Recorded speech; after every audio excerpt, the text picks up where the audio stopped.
right, here's the deal. Oh, wait. Oh, come on. Here's the deal. I'm literally I'm just standing around because I actually I guess I'm more productive when it rains, and it never rains here. So that would explain my level of productivity. We're going in 5 minutes early. We're all on fire. If you're an early adopter, Yokohama Geolandar XMTs, they don't have space on the rack anymore. They also don't have foams. I believe, if memory serves, the foam either worked better in something else or the foam didn't work at all. I don't remember. We've got some takeoffs it came from the Workbench 48. So spoilers for the 35 of you. They're like Red Spider. They are absolutely flyweight, and they don't do the thing. These are 525s, 22525s. On the actually 5.1, so they claim. But if I recall correctly, they're basically 525s. Yeah, they're 5 1/4. So any 2.2 silicone will work. They were, I don't know. Go look up the quick view. I don't remember. They were fine.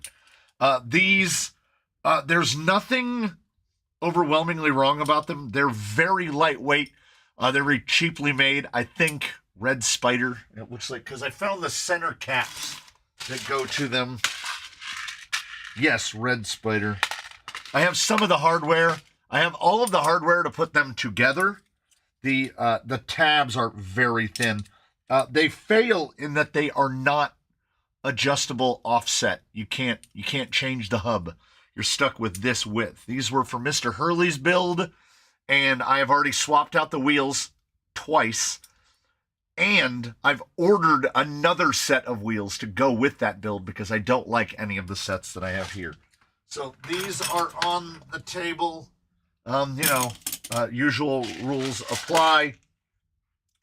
And the now retired set, these were one of the Class 1 test sets with the little narrow 18-millimeter ring. They have been rotated out of service. They're actually in fairly good condition.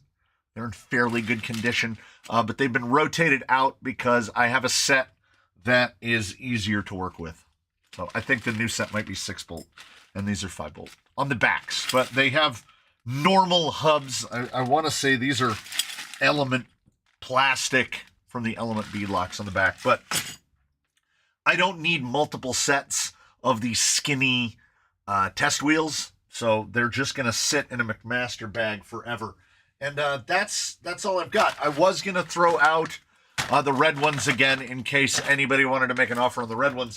But I think with those Capra axles that were sent in, that Sputter Crawler sent in, I think we're gonna do something red. We'll do something red with those. Probably one of the giveaways, whether it be to Operation 11 Charlie or whether it be to just one of the monthlies. As I said, next week is we will be working on the giveaway rig for March. So we'll start working on it then. It's basically built. It's sitting right over there. I don't know if I'm going to the extent I treat everything that rolls in here as if it was a used car of unknown, like what happened to it? I don't know. We got to uncover that mystery. So it will be a full tear down, clean everything, put everything together. So this is indeed a Trucks of Friday.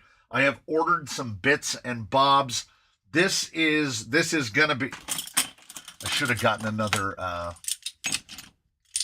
McMaster bag out for these. It's clutter. It's clutter at this point. And I reorganized the tire rack yet again because I need to make space. I need 2 full racks right up here out of frame. Each rack, it's just, I don't think I can zoom out enough to where you can see them. I cannot.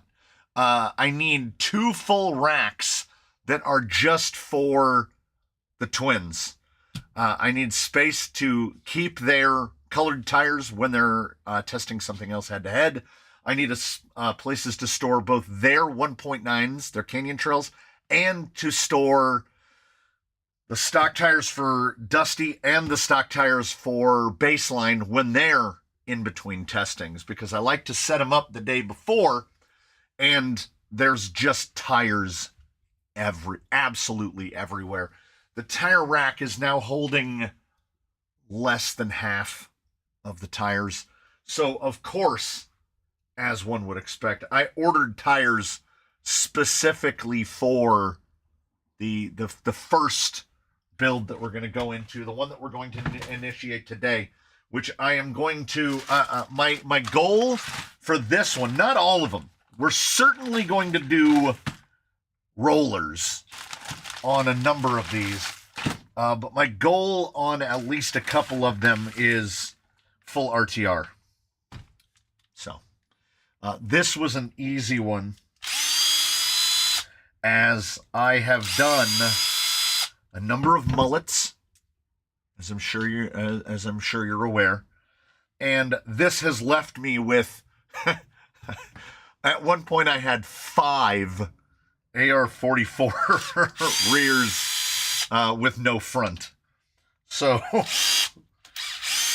it occurred to me, particularly at the swap meet where I got F10 housings, just plastics, F10 plastics with no internals, $10.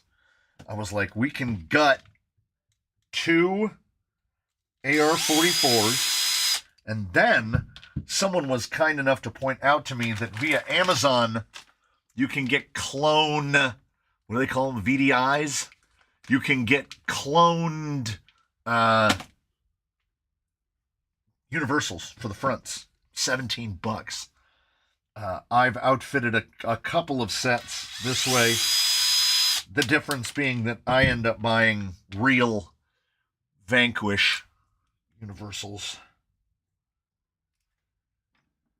for $46. So this certainly helps. I'm guessing you saw the SCX-10 SR5. Is it just a Coyote with a different body and worse tires for $100 more? They're actually Swampers. They are indeed G8 Proline Swampers. I don't know if that's better or worse. Look at the superficial rust on these. Got the speckles going. I don't think under any circumstances in any destination of the multiverse, I don't see how Axial can justify $500 for that. But here we are. And on the same day, I was just mentioning this on the Discord, on effectively the same day, they dropped the price of most of the line. Not all of it.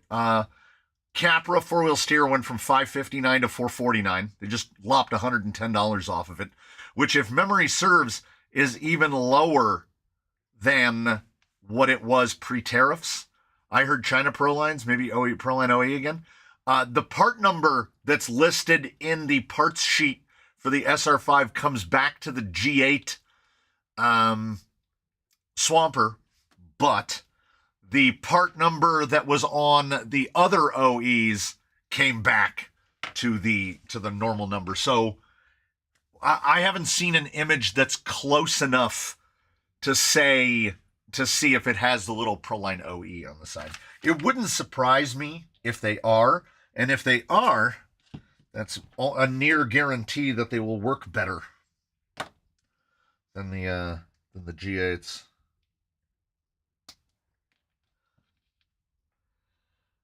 In the same universe that a Vanquish interior is $46. Yeah, I've seen that in one Discord post. No one has put up a link or anything. I don't watch the Facebook stuff. I don't do any of the live stream things. But I haven't seen anything where anybody verified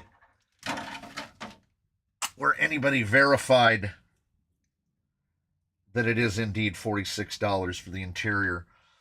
It's hearsay to me at this point, but I have no reason not to believe it. As that is, as I said again on the Discord, that is a near letter perfect Vanquish return to form. Because that is disgusting. Absolutely disgusting.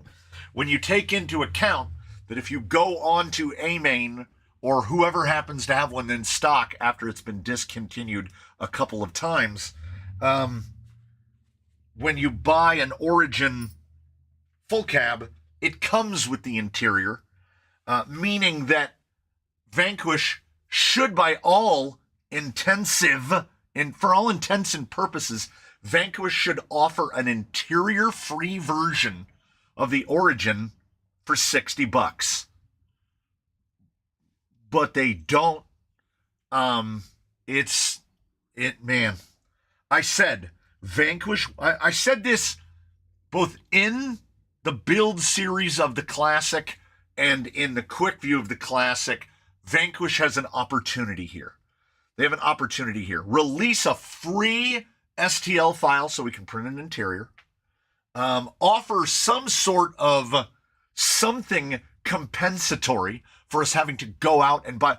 Why didn't you delay your release? Why didn't you delay your release for 2 months until the interiors were ready? Would you have bumped the cost up? This is so Vanquish that whatever goodwill I had welling up inside of me, new Origin body is $75, interior is sold separately for $47. I hate that even more. That body's not worth $75. The body is only $74.99.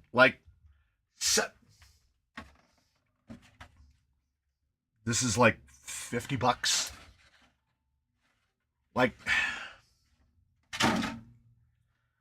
Vanquish didn't even take a month off of being peak Vanquish and just absolutely returned to form. Stuff just falling off the benches over here.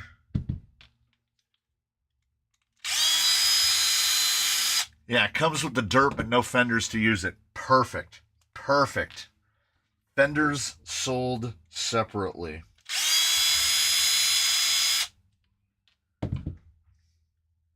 Yeah, this is where Vanquish released 3D print files for the Phoenix RTR interior when it came out. Nice Customs did the files. I got it for the printable driver figure. Yeah.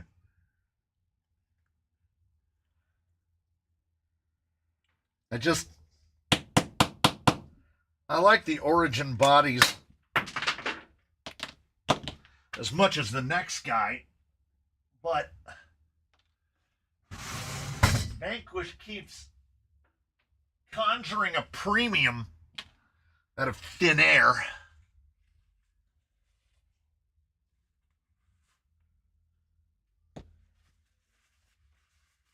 I don't throw anything away. Well, that's not true. I throw Element portal parts away. I do throw those away. Portal plastics, at least. Hey, Mr. Hurley. All right.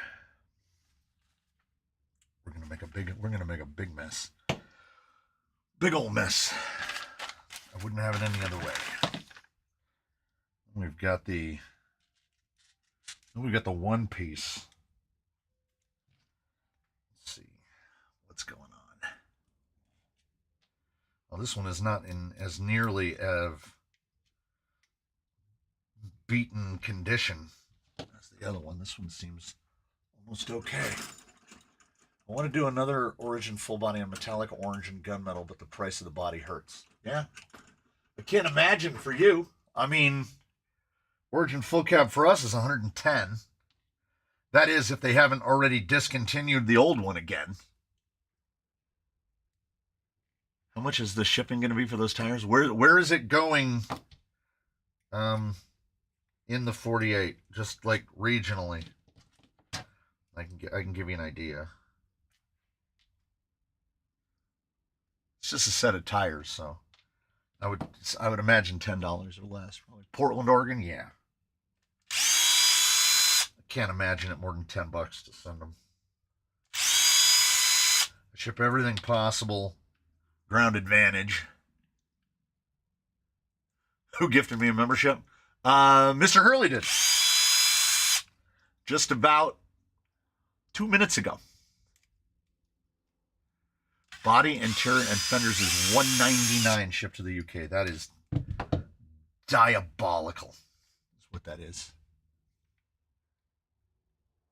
If Vanquish released a licensed Toyota-bodied VS410, people would be rushing their door Black Friday style, even if it costs $1,000. No lies detected. Sounds accurate to me.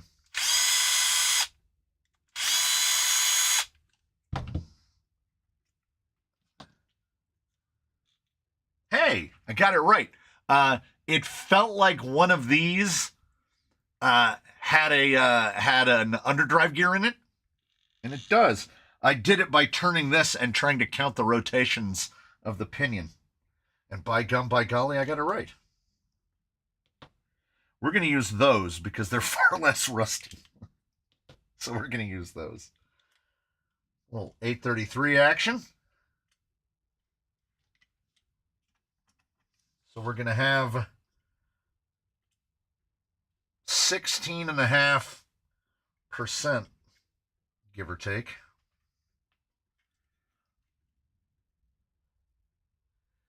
Those are the tests. Yes. Yes.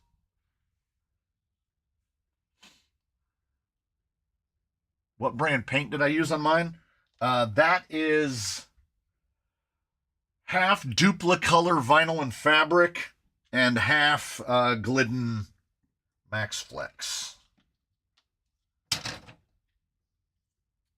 The roof is Earthy Cane from Glidden, and the body is, I want to say VPS 108, Duplicolor Burgundy.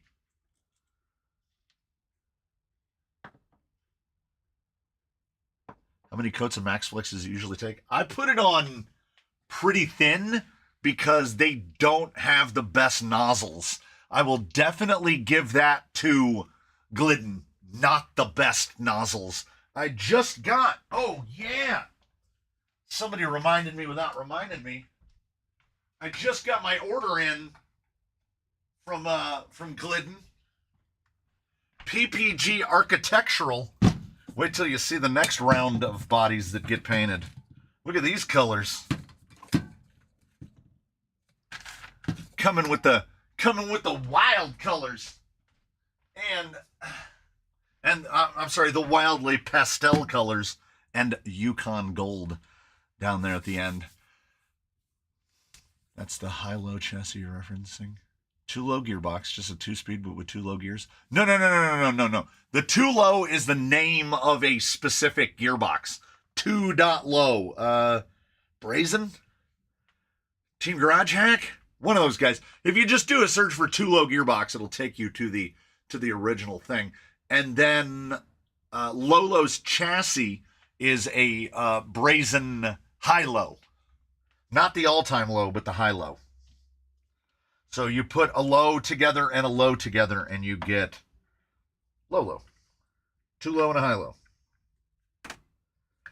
Now I got to remember. You know what I should do? I should save myself from heartache.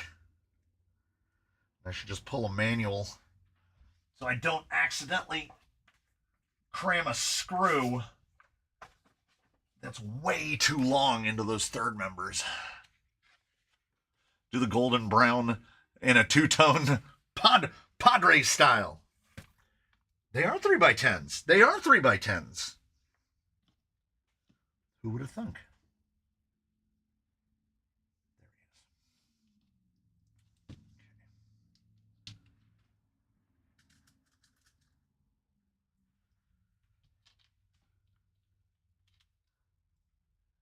Looks like that SR5 body will be tricky to mount without the rear fuel cell. Has anyone priced it up? Someone said 170 or so for all the bits, it looked like. We'll see. I'm sure someone is going to order one. And then we'll get their feedback on it, I reckon. I don't want to assume that this pinion is going to need the same amount of shimming, but it's really kind of the only way to live right now. When you picking up an RC10 pickup, the Team Associated skateboard, God, that thing looked absolutely reprehensible in the promotional footage. Okay, so that axle, look at the shims. Look at the shims in there. That whichever housing, that was the one piece. Good grief, that one piece was shimmed. Just trying to get a look at it here.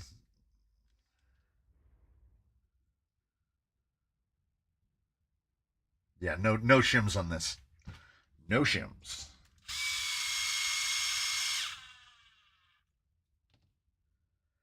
we built a Vanquish. It's the 10.3 base camp with straight axles for $269 and goodbye. If you can get a coupon on it, you'd be better off. We've seen the base camp builders kits available for $200 a number of times. Are Stealth X metal hat gears unobtainium now? Yes. Yes. I haven't been able to find them anywhere, and I have that XF that I picked up at the swap meet that needs a hat and a spur. Are you still running the fake K&Ks on anything? Baseline still runs them every day. We will get an update after X number of months, probably like 6 months of use. Have they released yet another RC10 pile of crud? Oh yeah. Yeah. They call it like the RC10 pickup, and it's a what is it? It's a Thunder Tiger. It's like the CR12 Tioga. The video of it is horrible. Horrible. Like no suspension movement at all. It's bad even by the standard of the more recent releases. It's absolutely terrible. And these are M2.5 by 10. M2.5 by 10? Really? Okay. If you say so, I'll do it. What's up with the axles on the new 10.3? Any better? The new axles are not new axles. Do not be fooled. The new axles are trail gear, unlike Axial's usual proclivities to just fire up the new molds and make something as proprietary as physically possible. What they've done is they've made trail gear housings, which look very much like a Diamond Pro or even an F10 or an F9. They look like a nice axle, and then they're Air 45Ps with different housings on them. That's all they are. They're not new axles, which is honestly good, because that means I can get down into my bin, take out that set of AR-45Ps, which remain homeless because I'm not a huge fan of AR-45Ps, and then I can put them in those new housings, and then maybe I'll like them. The hat gear is this right here. On the Stealth XF, motor mounts here, pinion. Pinion goes to this intermediate gear, the hat gear. And then so pinion is meshing with this one, spur is meshing with this one. And in the kits, and when you buy I think the SE might still be metal. I don't know if they've updated it since, but they used to always come metal. They came with bushings, but the gears came all metal. Now, if you buy an XF kit, it comes with plastic, and you'll grenade that sumbitch. Like, the first time you bind it up, it'll take teeth right off of it. And I don't think I have any. I might have a plastic one that I didn't throw away. I do not. I thought I might have a plastic one to show you in the XXF bin. Is the Panhard mount in the same place in the new housings? Now that I can't tell you. Because they discontinued the straight, and the straight had a better Panhard placement than the portal. That was a lot of P sounds there, a lot of P sounds. So time will tell. From what I am told, related via part numbers, the front end geometry is old. The front end geometry is pre-Coyote, which is not great because the old Portal base camp front end geometry is horrible. It is clearly a geometry that was designed for straight axles, and then someone just said, slap portals on it, and then they slapped portals on it. You should make the hat gear? Okay. That is a little bit outside of my capabilities. I'm not manufacturing gears around here. I mean, if I could, and then I had all the machines to harden and temper those gears, sure, sign me up. It's got the same bent noodle hand Panhard bar. Yeah, it's absolutely a mishmash of new and old. And before he gets out of hand on the comments as he has been on the Discord, Mr. Zilla, it's not about not knowing for sure. Okay, I have what is called a knowledge base. Okay, I've taken apart and put together a number of RC cars, just a few, a couple.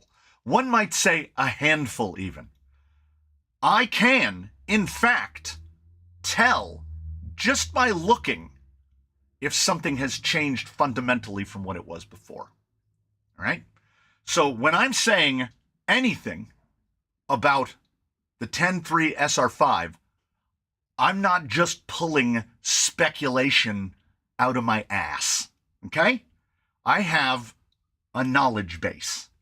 I also have a little bit of a knowledge base of how Axial, and by extension, Horizon tends to do their business. They're going to do the absolute minimum, right? If they have the opportunity to reuse a part, they're going to do it. What is the last release that we saw those silver cap 100mm shocks on? Well, they're back. They clearly didn't run out of them. Do they still leak like faucets?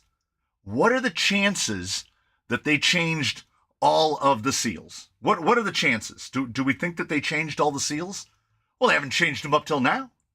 How long did it take Vanquish to change the seals in S80s?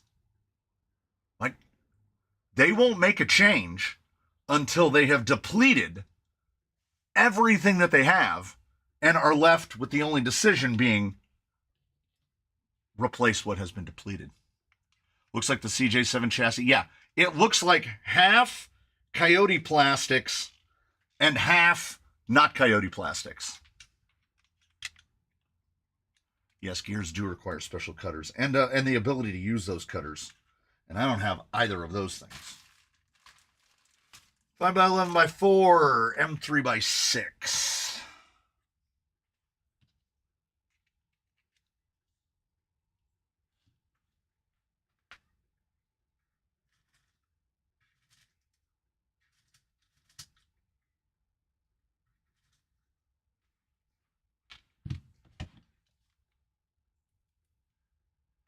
I have an extra set of D1 RC ORIs. Now, what do I want to test them? Yes. Did the guy from, remember when right in the middle of the stream, I bought that cage thing that converts a TRX4 into a Bronco R? Do we remember this? I chatted with the guy who runs that place, who is now like a that screw's too long. Who is a U.S. distributor for D1RC, and he said that he would send me a set of those shocks to evaluate, but if you were to ask me how many times someone had said they were going to send me something and then didn't, it's a long list. It's a long list. I have no expectations until the item is in my hands. So, yes, I am looking forward to testing them in the event that they are actually inside the box. Because I got a ship notification on the conversion. So, it should be here. That will most likely occupy a live stream. It seems like an adequate live stream thing. Because Ironside's the Defender will be getting turned into a Bronco because he hasn't gotten the love. Can I just change my front axle to a straight axle to convert my Coyote to a mullet? Sort of. You'll need a reverse gear for either the front or the rear axle. The biggest problem, geometry aside, like I imagine you're probably going to go to chassis mounted steering. That'll save you a lot of work if you do. Is the gearing, because even if you're like, particularly with an axial rear, that's like a 7.2 to 1 axle, and then you'll have like a 375 to 1 axle in the front, so you'll be in this like 45% underdrive range, and you're going to end up having to switch a bunch of gears around to try to get there. So sort of, but also no.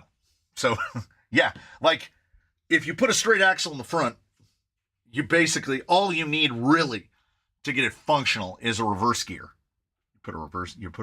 Or a wizard axle. If you put a, but then, I mean, if you've changed both axles, you've gone a whole different route at this point.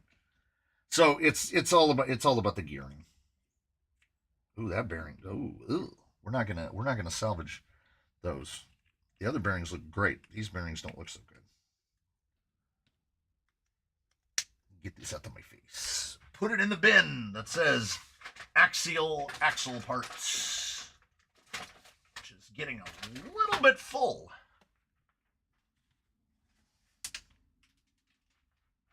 Was that important? No.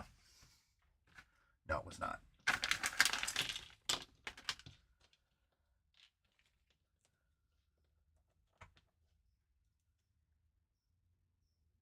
Put the stock pair in a new build. Yeah. That's actually that's good advice. As far as I'm concerned, that's good advice.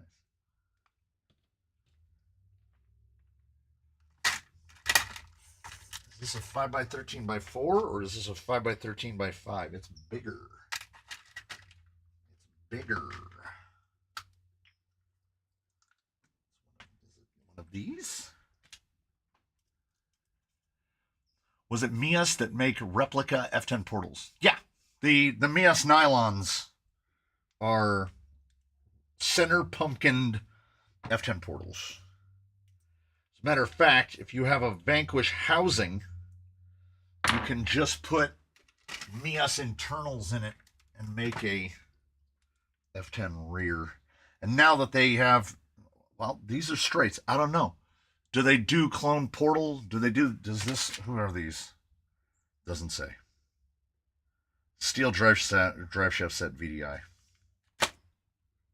If they make them for portal as well, you should be able to convert to portal. Because some builds require offset pumpkin. That's a good mesh. That's the only drawback to Mias nylons. Good afternoon. I wanted to change my VS 410 straight axle to portal. Yeah, it's much easier to convert a straight axle to a mullet than the other way around, because you just put a portal axle on the rear, and rear geometry doesn't need to be futzed with. A lot of times the link mount positions will be so close that you don't even need to change anything. You can literally pull one axle off and put the other axle on. I drove the Endura Comp Pins S4 into snow. Worked well.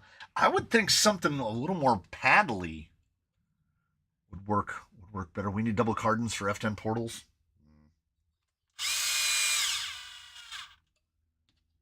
We've got double cardons for Mias Nylons. Oh, Mr. XJ Benjamin with the 20, pulling a Mr. Turner, dropping the 20. Oh yeah, worthy of mention then, as this is somewhat pertinent.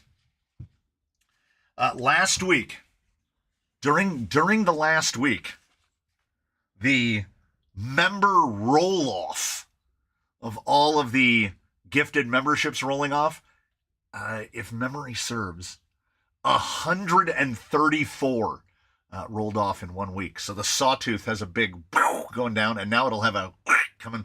We're up about halfway back up. So that's how we keep the lights on.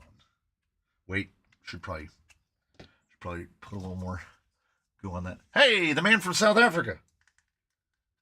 You have to let us know when it arrives. I don't assume it's there yet because of the whole customs thing.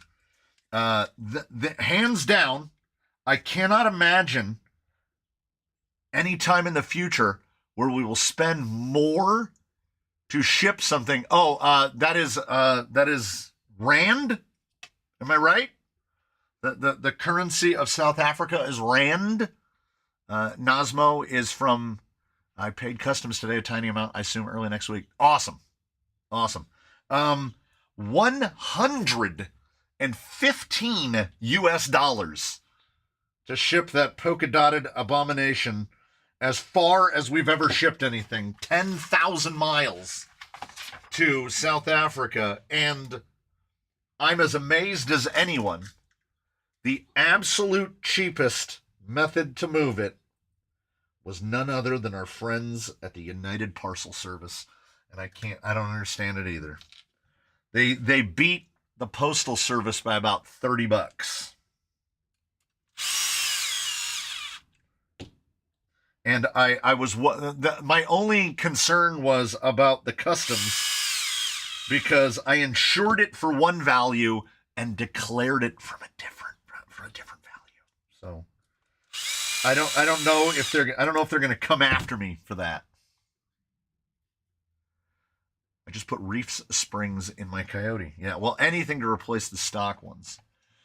Tried your idea of the upgrade RC double cardons for 10 Pro used in an F10 straight with 10 Pro knuckles. Gotta say, not a fan. Tyrod angles, at least on the Mias knuckles, are whack.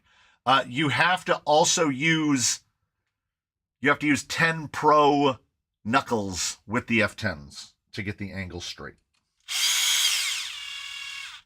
Because I think JP Wirt is running that exact thing. We have UPS here, so that's probably why it's the cheapest. Yeah, I would think so. Can that old axial housing be used on the front of an Element? Yeah, absolutely. I mean, an Element is basically just an ever so slightly different Air 44. And I mean ever so slightly different in that truly SSD, when they came out with the Diamond Pros for Element, did absolute wizardry, because everything on the Element is just about 2 millimeters off of everything else. So nothing wants to fit together. You got to give them credit. So somehow SSD put out a housing that you can fit both Element parts and axial AR44 parts in. These, whatever these bearings are from, they are brown on one side. To Mr. Hurley, these will be purple. And they're green on the other side. Why? Everyone was glazing the axial Hilux. It is, I mean, well, okay, here's the thing. As Mr. Nasmo says, it is pretty, though. Look at it longer. Like, look at the different angles of it. It starts to look really uncanny. To me, the longer I look at it, the weirder it gets. I don't know what specific dimension got compromised. but there's something about it that just doesn't mesh. I don't know. Hello, Mr. Love to Wonder RC. Welcome to the Nonsense Factory.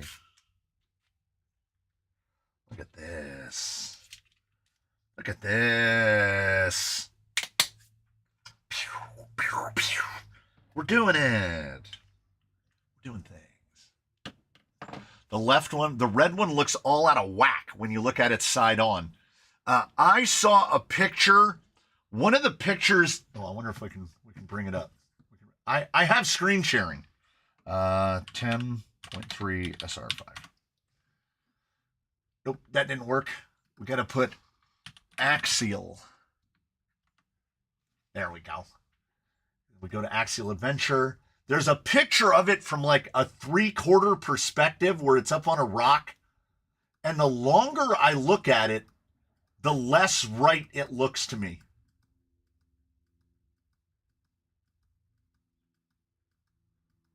And I have, unfortunately, pored over these pictures more than I would have liked to have, trying to determine what is really going on.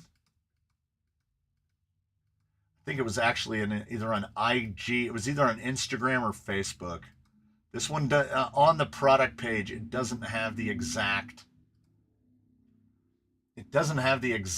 view. This is close enough. This is close enough for me.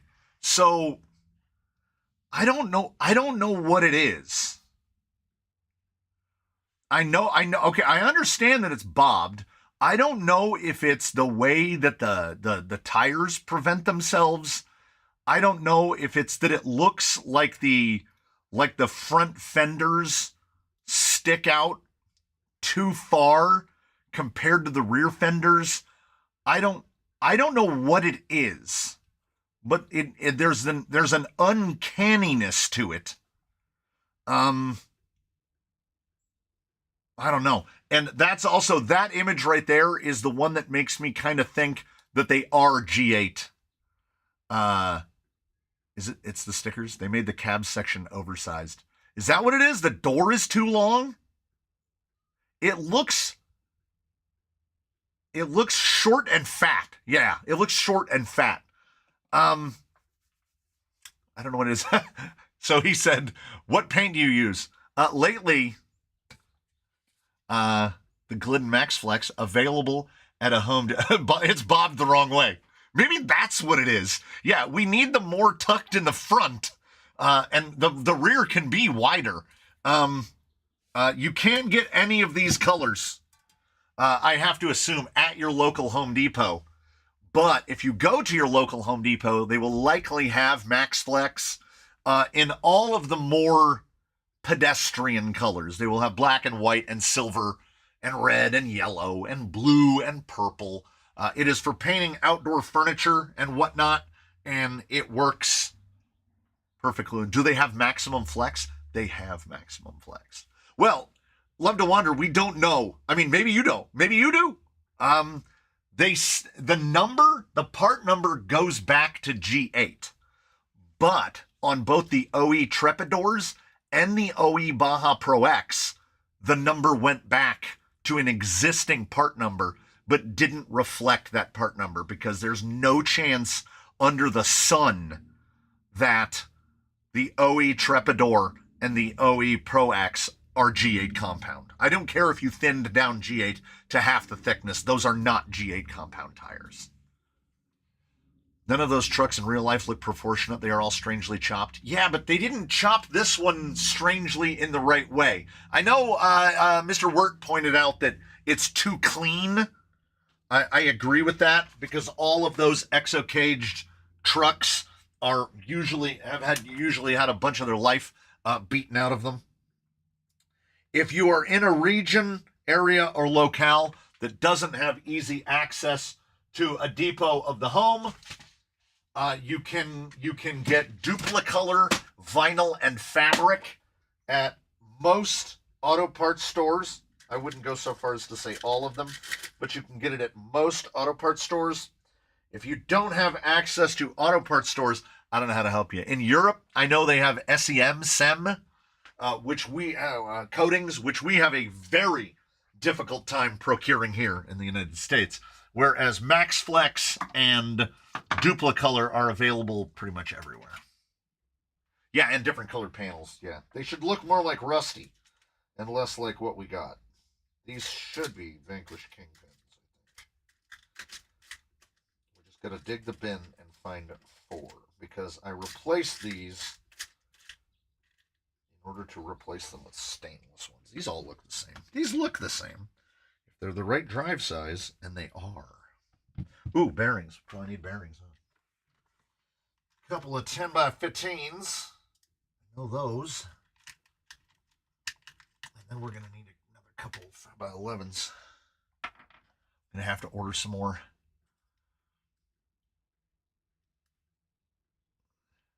No hood would seem appropriate also. Yeah. Or the hood is just a completely different color. Or they made a hood out of like a sheet of aluminum that they bought at the local metal supply, because you need to keep snow and mud out of the engine bay. Someone had also pointed out on the Discord that those kind of rigs always seem to not have windows in them either, unless they're going to go drive in, again, the snow or the mud, which makes sense. Anyone have pancakes and bacon for lunch?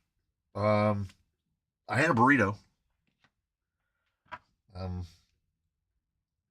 Pancakes? Me and pancakes don't truck anymore. I don't know why. I don't know if it's an ever burgeoning gluten intolerance.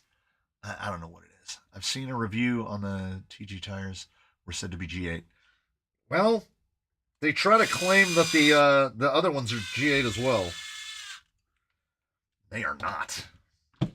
That was why I tried for so long to get my hands on OE Pro X, especially after testing the OE Trepadors, because the OE Trepadors are Coyote tires, are borderline crawling tires.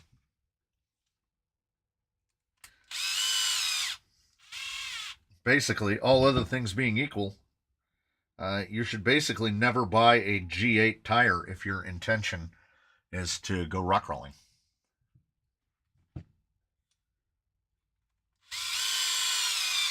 So Mr. Jens, I assume Nin is the first name and Jens is the last name.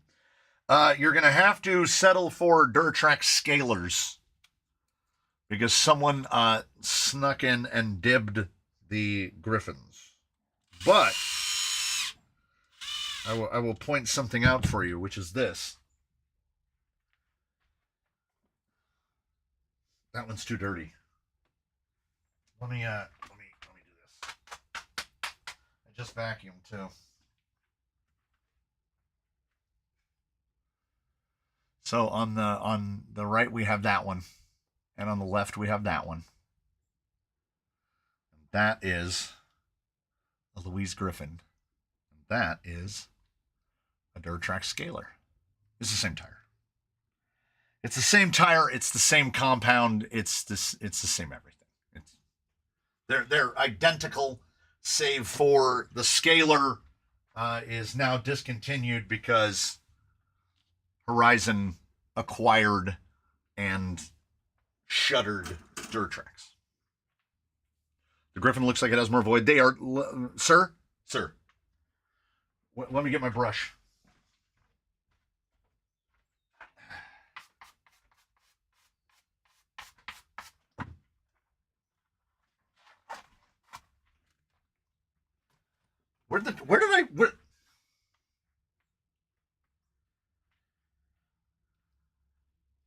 Which one's which?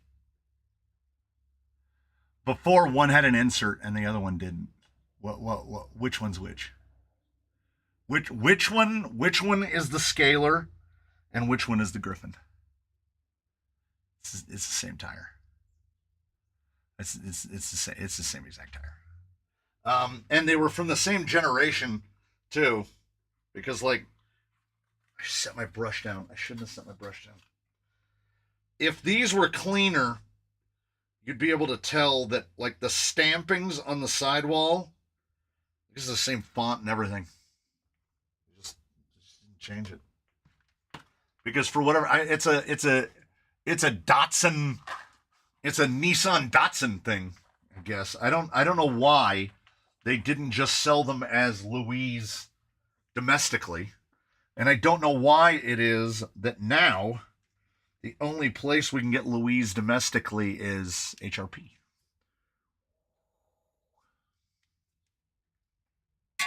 Easy. Good. We're super good. Now, all of the hardware out of that crusty axle, circular file, rusty pins, circular file. This other stuff these look okay. These look okay. Into the bins, into the bins. That away. Not the other one, though. You guys need to move over here. Close this up. Hopefully I won't need any 2.5s for at least a little while. Scrape this over here. I shouldn't have to grease anything. The rust helps keep them from falling out. That's true. The SR5 just appeared in my local model shop for 405 pounds. What's that in American money? Because they want 500 bones over here. I have to assume pounds are bigger.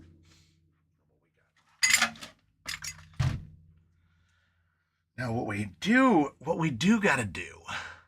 Rust is nature's Loctite. That's true.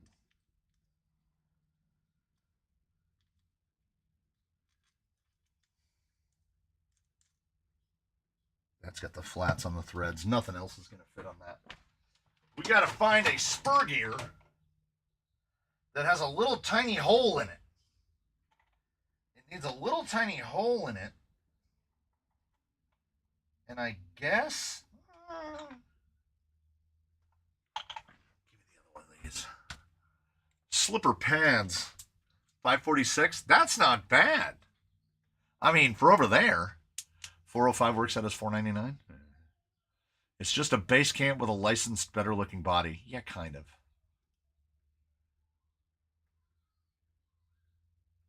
Any thoughts on revisiting Old Blue? Old Blue doesn't live here anymore.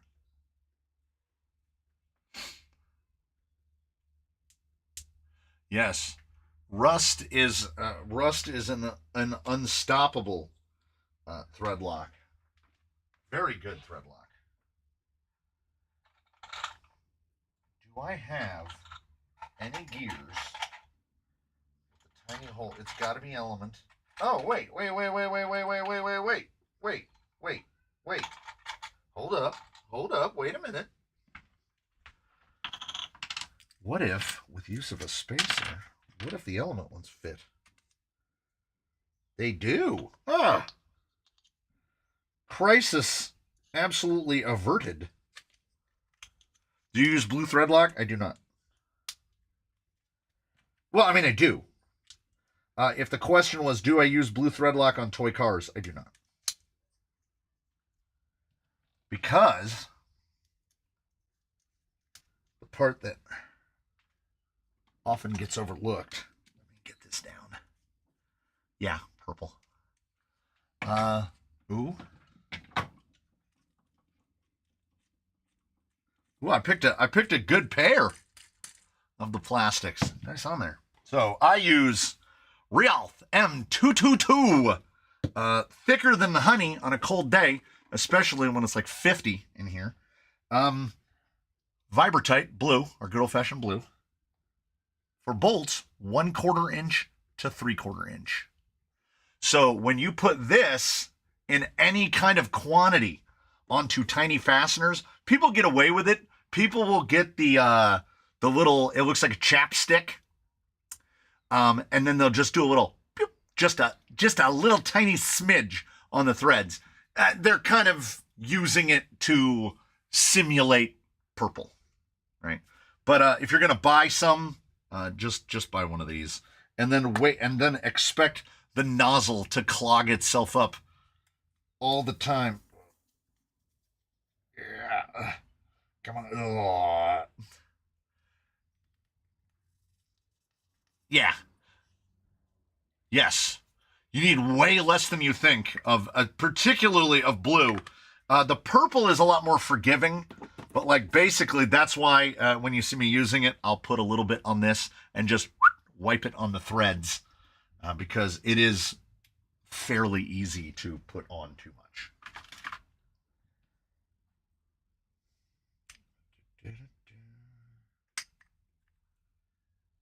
Should be able to get away with just 6s on here, I think. Just another couple of 6s. If only I had an infinite amount of space. You don't? Yeah, I do. I do indeed. Let me. It's not expensive either. The only problem with Rialth 222 Rialth is it's one of those things that's sold by volume, not the size of the bottle.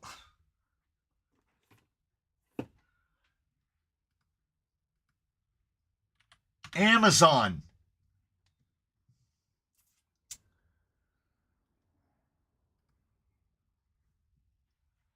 Amazon, you're killing me. Is it out of stock? What's the deal?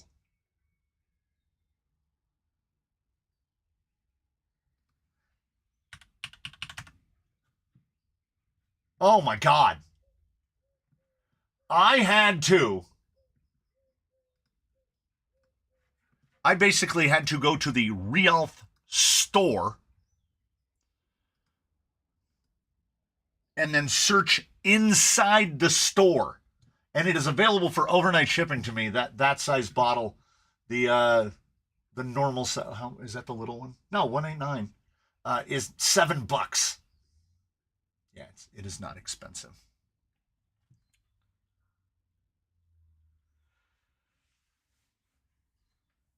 Blue thread Loctite simply doesn't work on 5th scales.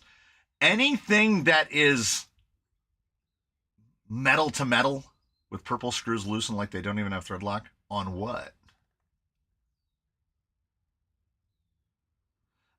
Anything metal to metal, like the Kraton, stuff like that, thread lock doesn't matter. It doesn't seem to matter.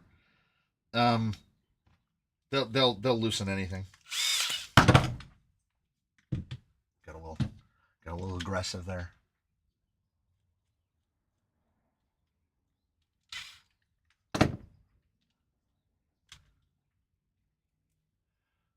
What hobby wing should I put in my Coyote for comps? Well, probably none of them. I mean, if hobby wing is all you have access to, I guess. I would think that whenever you get into the comp guys, whenever comp becomes a discussion, everybody's like, what's the lightest thing I can put in there? Personally, I would say you just get a Fusion SE and then you're done. But I will acknowledge that an Outrunner combo is going to be significantly lighter. If you want a thread lock that overworks, you need what FMS uses. I think they're literally just using glue, because it looks clear. But it genuinely does look like they're just gluing stuff together.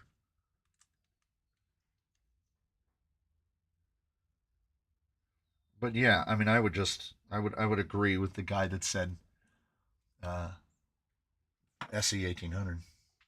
You don't need to spend more money. Particularly if where you're going is going to be all weather. I know it's fine, and people will continue to tell me that's fine, but I prefer not to run Outrunners in schlop. This pinion gear is not going to work on this motor because it doesn't line up with the spur gear at all. That's unfortunate. I bet that one will, though. It's got a lot of shark tooth to it, though. Is that an Element?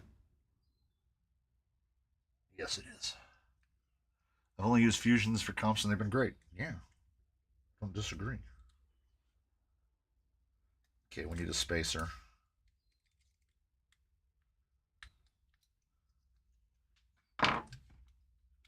Yeah, 1800 is perfect for a Coyote.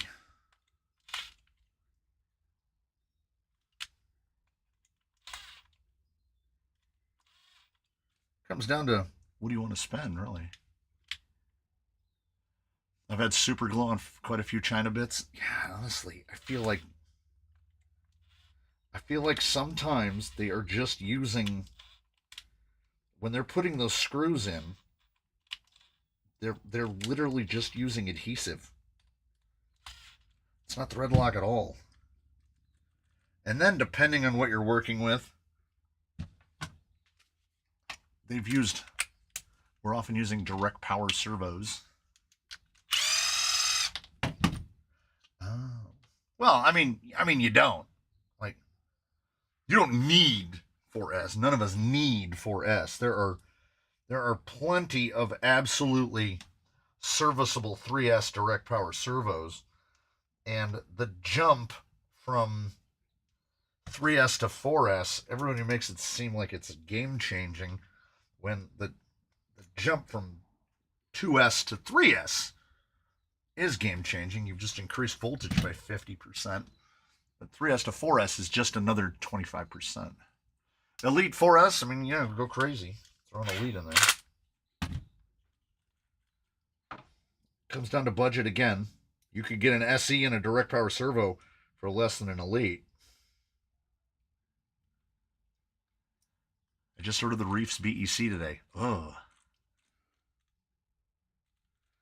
That's a lot of money for a BEC. I would just buy a direct power servo instead. And, you know, there is a hearty helping of Reefs tax on top of that. That's what I didn't account for.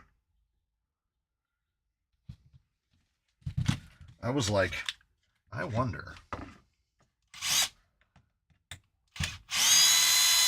if I've cleared this enough to clear the gearbox. No. Because you forgot that the motor exists. Did I finish Pantheon? No.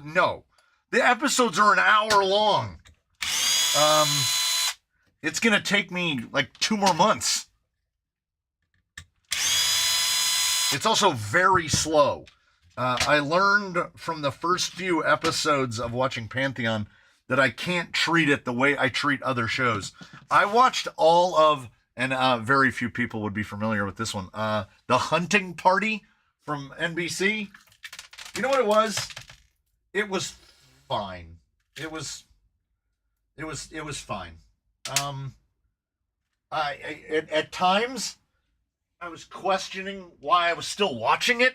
Like, there would be like flashes, just moments of where you'd be like, oh, and then it would just go back to like the one that I keep coming back to. The serial killer is killing people for whatever reason, right? He's all mentally deranged or what have you, and he's got the people in the basement, and he's plugged the exhaust for the furnace so that it's just venting the exhaust into the basement, right? Carbon monoxide. And the FBI lady, she goes down there and she's got her gun out and she puts her forearm over her mouth. And I was like, well, that's not how that works. Like, that's not going to stop. Like, you have to stop breathing to not inhale that carbon monoxide.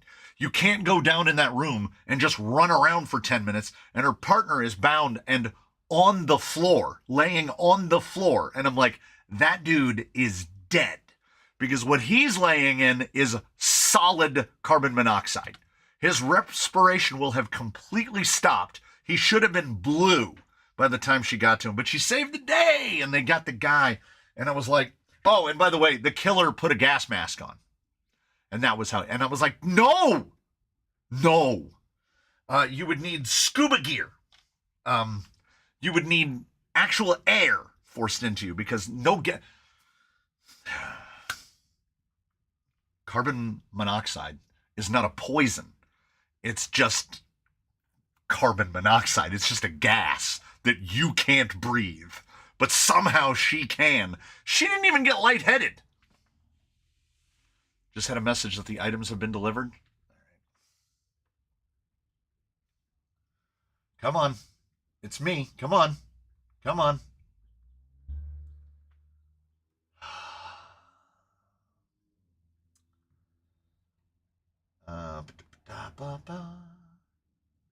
Packages, please. Boom. I even said please. Jimmy's dead. Carbon impregnated FBI sleeves. She must have like, she's got filters. She got filters. She got sleeve filters, which I am understandably jealous of. My wife hates it when I point out things that are not period correct in movies or shows. Yeah, I know. Like, we're supposed to, like, the idea is to suspend disbelief. I understand that. Nobody likes a pedant, right? Where you're like, actually, that gun uses a different shaped magazine. Nobody cares. But the carbon monoxide thing is a problematic because it's going to make some boner that watches that show run down into the basement when there's a carbon monoxide leak and they're just going to drop to the ground and they're going to be dead. But do you know how many people get killed by downed power lines every year? What compels people to go near downed power lines? Do you know how many people get killed by trains every year? Trains. You know, sneaky trains. You never know where they're going to be. All of a sudden, oh, there's a train. They don't weigh 1 million pounds, shake the ground. So, I watched, I think I mentioned it before, the Critical Drinker talking about that new Star Trek, Starfleet Academy. A show about morons made by morons for morons. Yeah, there we go. This one didn't even make it to the front door. It was in about the middle of the lawn. Yeah. So I can't tell who it is exactly. Oh, Kenyao Post. They just hucked it over the fence. Have you come up with or plan to look into a bed option to the Wizard? I would say, oh yeah. Okay, before I get to that one, many of the train deaths are intentional. Yeah. My brother-in-law was a cop for years and years and said that people get hit by trains. Like there was at least one person a week in just that little town. They got hit by a train.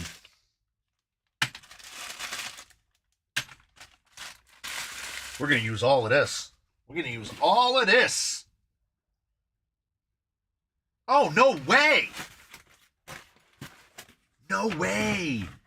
Midstream unboxing.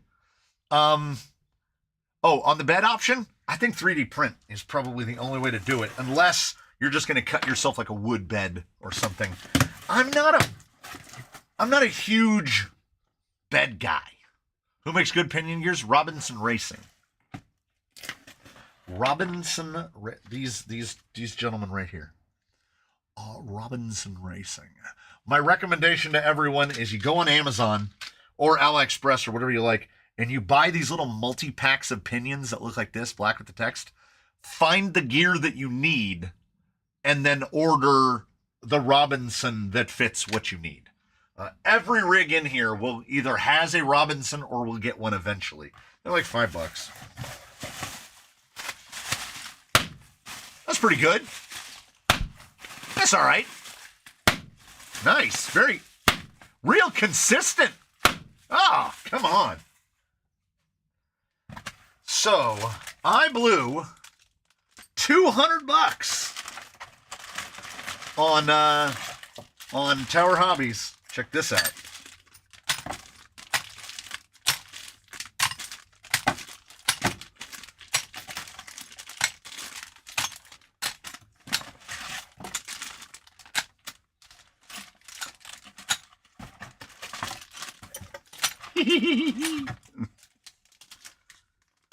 And also those and some of those and slipper pads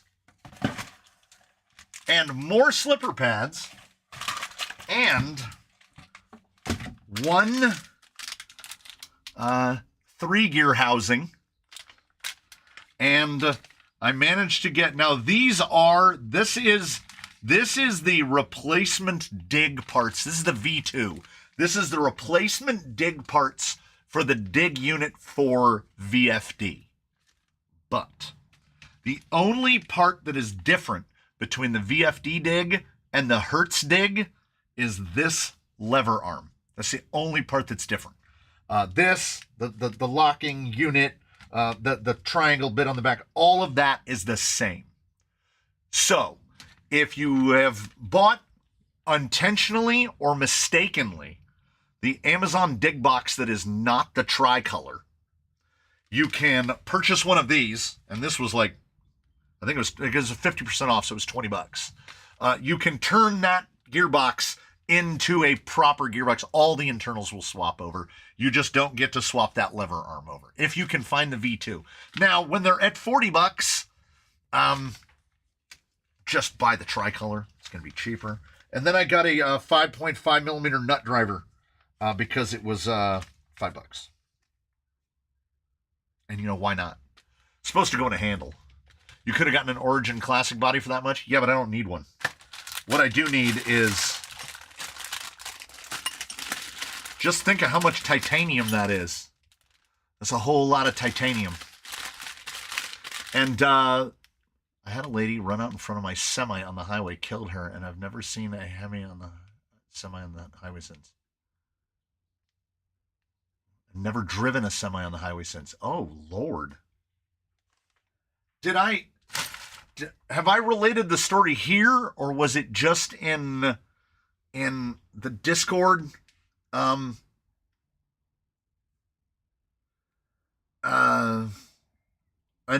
border, it was almost a brother-in-law, but didn't become brother-in-law. Lived up in Big Bear, which is right up there, and worked in Victorville. None of you are going to know where these are oriented. Victorville is in the high desert. To get there, you come up what we would call here as Flatlanders, what we would call the back way, up Highway 38, up into the Big Bear area.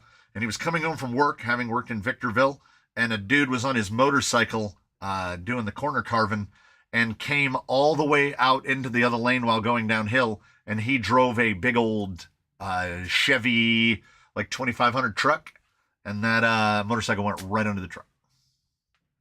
And killed that guy stone dead. And the cops are like, there was literally nothing you could do. Like, you couldn't have seen him. You couldn't have gotten out of the way if you had seen him. But yeah, so he's, you know, by the technical definition, he's killed a guy. Now, we all understand that that guy killed himself. But, you know, like the gentleman who, a lady walked out in front of his truck. She killed herself. And what sucks is people involving other people in there getting hit by trucks. Here's my thing. She left a note at her house saying sorry to the driver, but her family didn't give a crap about my life. Jesus. Here's the thing. I believe in personal autonomy. I believe people should have a lot of control over what they want to do with their lives. but they should not involve other people in any attempts or successes to quote unquote self-exit. What is the one that we always hear about? What was his name? The dude that lived in the bus, went up to Alaska, thought those bears were his friends, and then the bears ate him. I have no problem with this. Genuinely. I genuinely do not. I think somewhere, either on the surface or somewhere below, that guy wanted a bear to eat him. And he got that. And he didn't put anyone else out, right? If a person has come to the point where they believe that life no longer holds anything in it for them, don't go out in the garage and hang yourself, because then somebody is going to have to find you. Don't walk out in front of a semi, because then that person has to live with that, right, for the rest of their lives. They didn't want to be a part of it. But if you want to swim out into the ocean and just swim out and then sink to the bottom, yes, do not inflict yourself on other people. 100%. He took his girlfriend with him. The bear ate them both. Well, that's not great. That's not. What if she didn't want to get eaten by a bear? I can't really.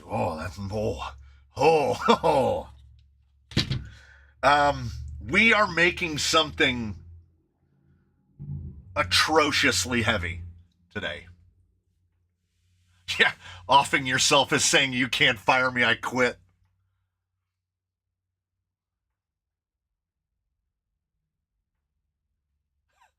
I had to yell at a fellow machinist. His coat was about to suck him into the machine. I told him to fix it, and he said it won't be my problem. Wow. They say, whoever they might be, they say there's not a mental health crisis. That we're not undergoing a mental health crisis. I don't know how you can objectively state that. So who won the giveaway last Friday? Nasmo from South Africa, from Cape Town, South Africa. I'm not going to try to do a South African accent because it'll be worse than my terrible British Isles accent. These links are crazy. Why? Okay, that one's got a double bendy. Okay. But this one has got what are your intentions with the mustache link? Double bendy, double straight. Look at the wobble in that guy. Like, that's not a bent rod end. He's just be strong for Clarence, be strong for mother. We got a little be strong for mother end on there. I am hoping against hope. This one, they threaded it all the way on, and the link doesn't quite go all the way in. Don't wear latex exam gloves around wire wheels? No. Bottle of water. Do you have a video of what you pack with you out on the trail? I feel like I pack too much. Or you could show and tell what to take. You know what? That's a good idea. I should do that. Because I take a bottle of water because I think that's probably the most important thing to take. But yeah, I've taken to where you can't see it in the videos. So I don't care what I look like. Here's my goal. All right. Here's my goal. My goal is to have my social anxiety.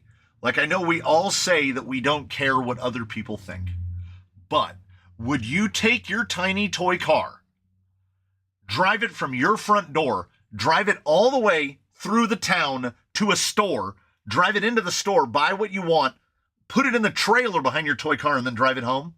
Because if that's something you would do, then you have conquered social anxiety. And I am still working on it. I don't care what people think to a degree, but I also don't want to stop looking at me. I don't want people to look at me.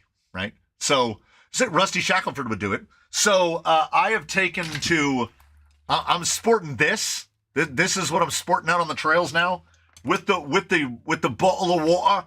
And see, it's still got some leftovers from the last time out. And this thing is pretty great because it's got all the spots to put tools that I haven't put tools left.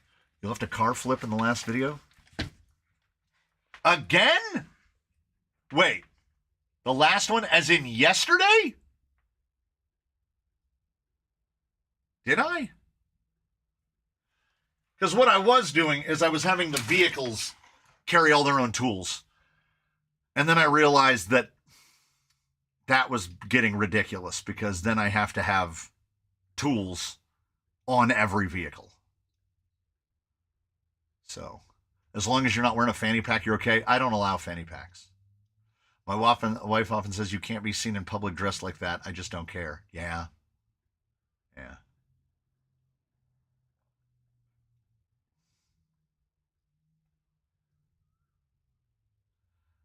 The idea of stores having two colored carts or baskets. One color if you want help, a different color if you don't want to be talked to. Yeah. Yeah. We need to agree on that as a society. So that just people won't come and talk to you. These just arrived like yesterday. I think those. What is this one? Oh wait, tie rod maybe?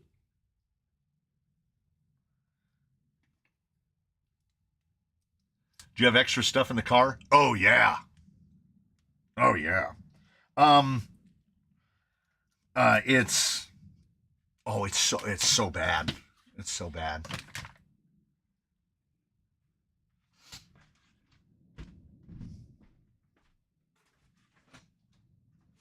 So if you were to ask, where can you get one? I don't know. It probably still exists in the fishing community, in some realm of that kingdom. This is always in the back of the car on every trailing expedition. When you go like this, it is locked. Nothing opens. And when it is like this, it is still locked. And when it is like this, it is open. And you can open the top. Microphones, batteries, stuff like that go up there. We've got an array of tools and supplies and beadlock screws and hollow balls, wheel nuts, you name it. Servo horns, extra screws.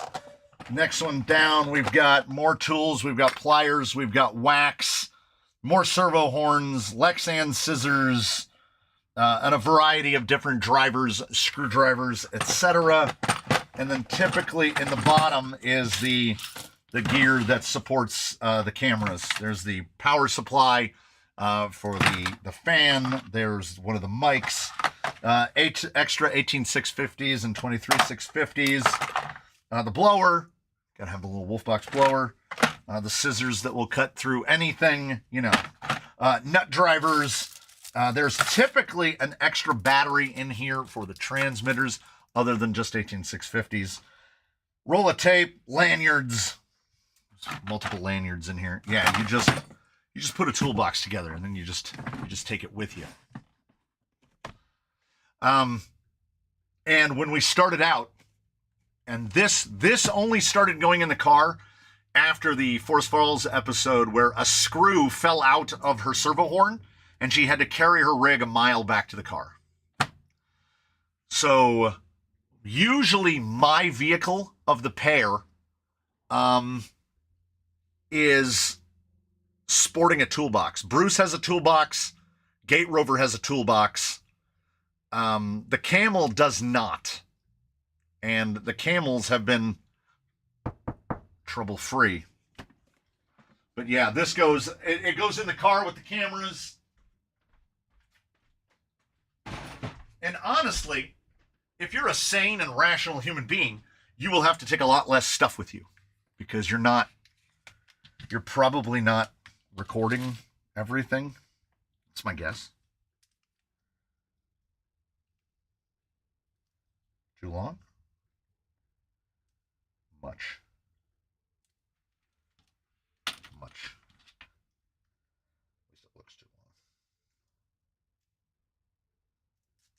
If I got to make a drag link, that's fine.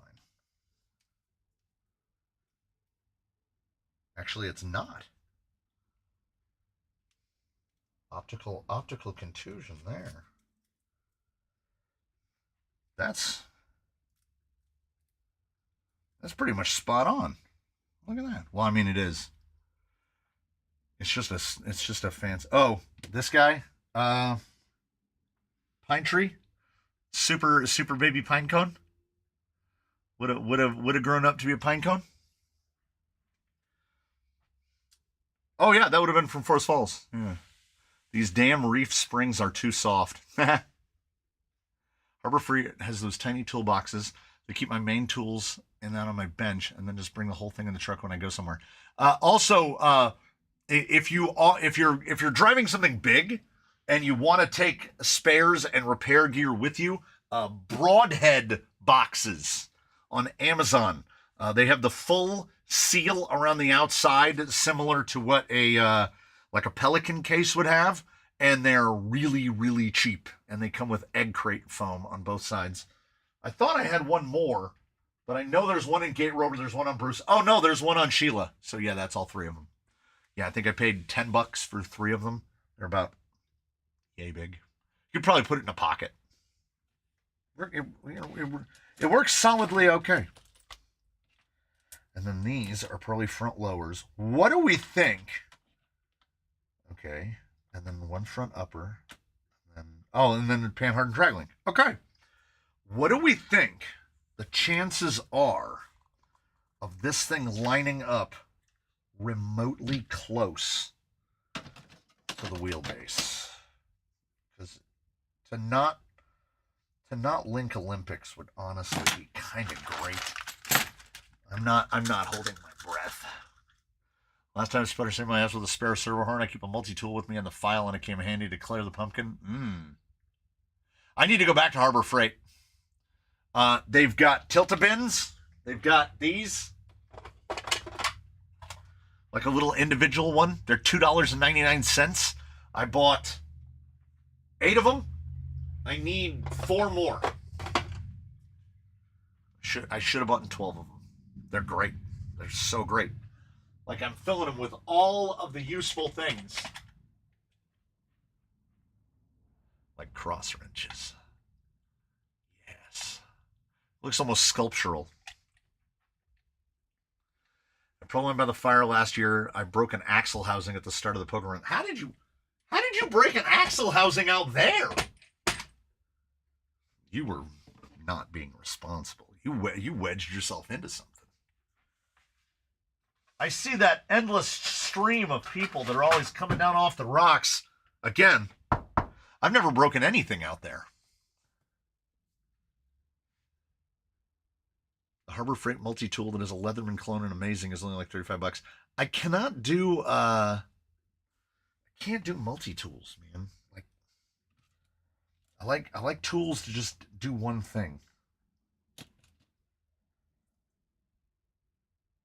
These are close.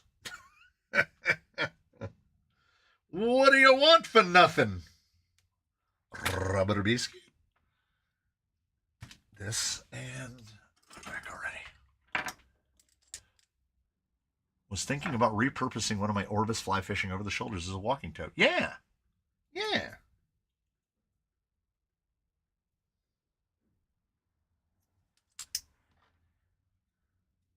I can see why they stopped turning that one. I had to put some crunch in there. Okay, well, we only got to get lowers on, and then we'll know. I can slap lowers on.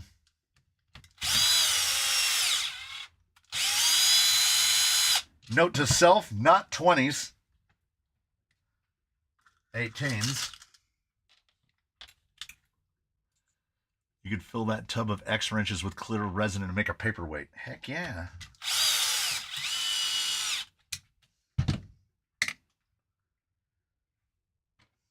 Losing my mind. It's already lost. That honestly, I mean, from here, it looks close.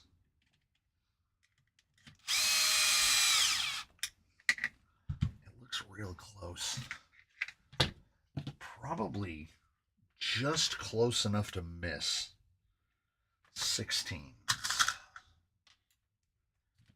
So this would be interested in a future video to see what axle upgrades would work with the FCX10 and also the servo mod for the 2-speed. Yes, I don't think the mod for the 2-speed is optional. Like, I managed to fiddle with it enough to get it back to shifting, but it's certainly not the best implementation that I've ever seen. I'll say, oh, look at this. What is this? Now we're back over here again. I forgot that I moved that camera. I mean, how often are we looking the other way? Except a crescent wrench. Yeah, and a crescent wrench is an excellent hammer, too. A crescent wrench is all the sizes of wrench and also a hammer.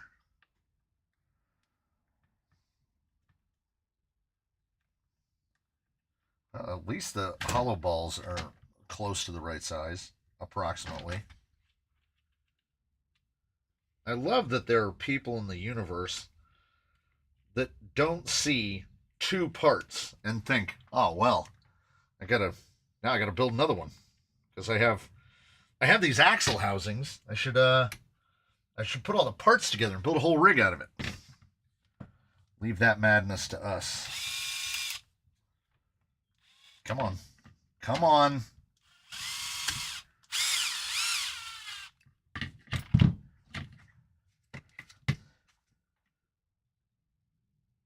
Damn, that's really close, I think. I think I just need to move the oh no, the shock tower has to be right there because of this dumb thing. Where's the pin? Oh?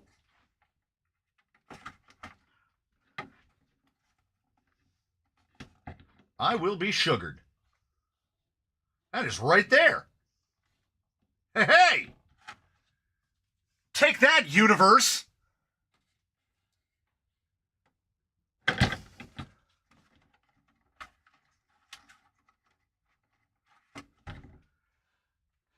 Is your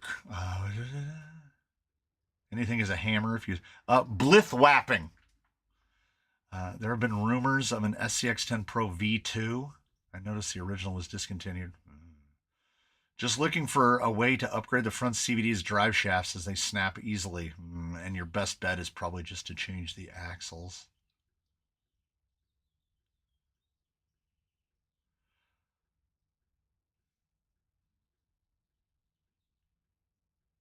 I have an extra set of tires. Guess it's time to build a new rig. That is correct. You are living proper. Now.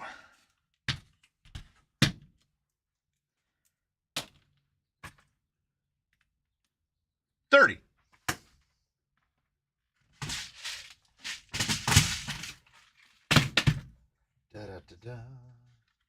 I'm running out of 30s. Because I want to say, if memory serves, McMaster doesn't sell M3x30 all thread. So I'm going to have to find somebody that does. Is this the right way? Right way, wrong way? Oh, does it need a nut? 35. I'm okay with that. I got a lot more 35s. I have enough leftover stuff at this point I can actually build a rig right now. Hey, that's what I'm doing.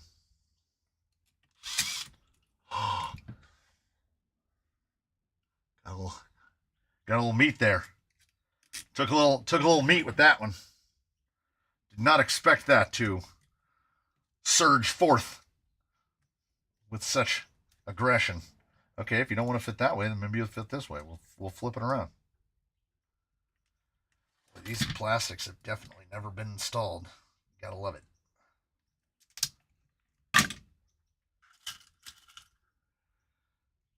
Ooh, a Vanquish crescent wrench. Oh, yeah. I lost somewhere in this building my favorite crescent wrench, which was an actual crescent, and it was this size. It was the 150. So I have a metric Mine is metric. I have a metric crescent wrench. But it's standard on this side. So you use it this way for metric fasteners and this way for standard fasteners. So this one has a decently large jaw opening, but the other one had a little bit shorter of a handle and had the really big jaw on it. And I loved it because you could get some big old nuts with it. And it's in this building somewhere, along with the other 8 kajillion things that are in this building. So, will I find it? Probably not. So nobody's going to talk me out of a Clodbuster? No, we're not. And here's why. I'm not going to talk you out of a Clodbuster because we know what the J-Concepts reactor is going to cost. And the cost of the J-Concepts reactor is ludicrous. Those things are going to be $1,000 to put together. Unless pennies. Currently on A-Main, before coupons or discounts, a Clodbuster is $300. And as long as you acknowledge what it is, then I think it's fine. I mean, it's friction dampers and all that whatnot, but the early scuttle from J-Concepts is that the reactor kits are going to start at, what was it, $569? And then there's one that's more than that. And that's no wheels, no tires, no body, obviously no electronics. So a reactor all outfitted, $1,000. And we can't fault them for that because they are aiming towards what I have to imagine is a pretty small subset, which is people who race classic MT, which I didn't know, which is like Clods, I didn't even know was a thing.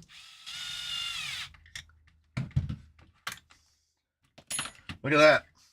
That's just the links out of the package. And it looks way too far back. It's straight too. I didn't even do the comparator to check the length.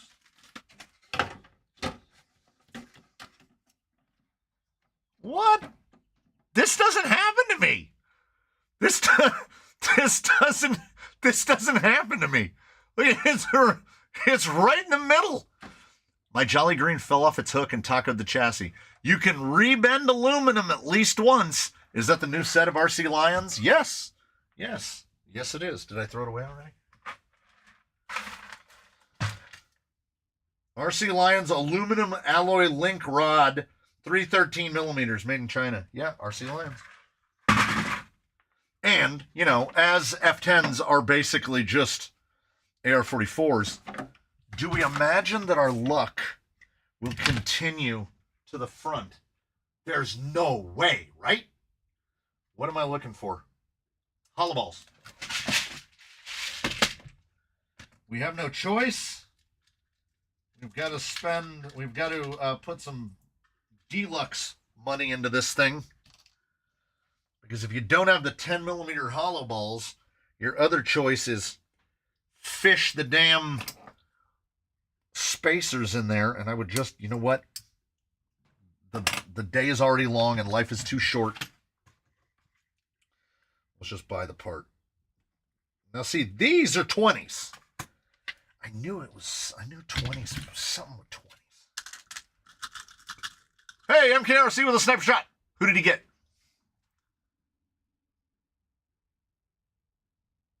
Is he going to say? Who did he get? Sent 1 Color Canyon gift memberships to... Is it showing anyone else who it went to? Can it not find someone? What are we building? We're building not a Fordyce. Yeah, YouTube has just not handed it out.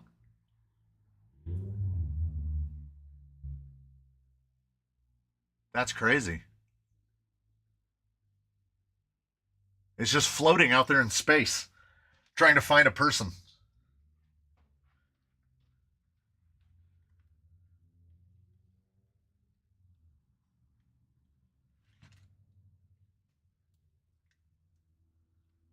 Yeah, I think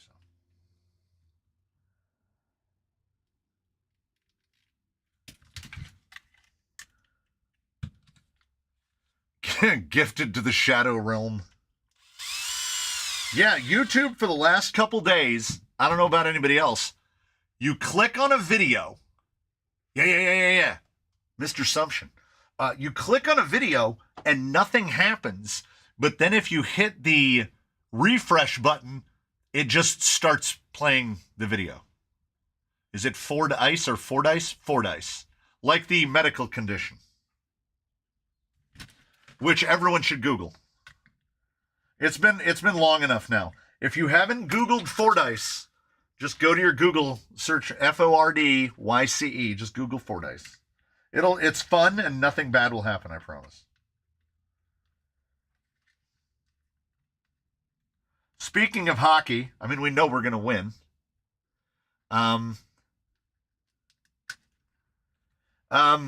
It's a trail somewhere in the Sierras, I want to say, but it is also a skin condition that's often mistaken for herpes.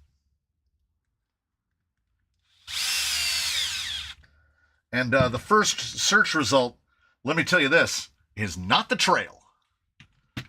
Yeah, what my YouTube was doing yesterday, day before yesterday, was the home page wouldn't load, the For You page, none of that would load. But if you went to someone that you were subscribed to and clicked on a video, you could play it just fine.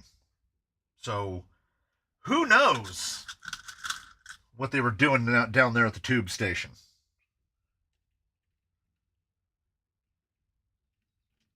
Inside cheeks or on genital skin. Yes. I believe when the Fordyce was released, and I recommended that the people of YouTube go do a search and look it up, someone hit me with the "How dare you make me look at that with my own eyes?" And I still ride the high of that because that's great.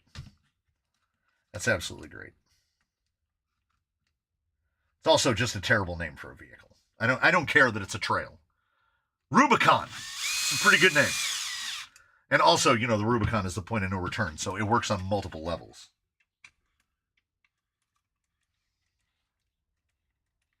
Oh, we doing something? And with how heavy, with how heavy this is going to be, these 2-pounders should actually do it. Look how straight those shock. Look at this. Well, I mean, we're just building a VS410. This is a straight axle builder's kit, only I would make the argument that we've done better with the gearbox. Did anyone get hit with a tornado? No. Injora brushed? Well, it's a giveaway. So if anybody wants to hop in and contribute a more robust power plant, but I was operating from a position of I vended sliders. I gave away sliders for free.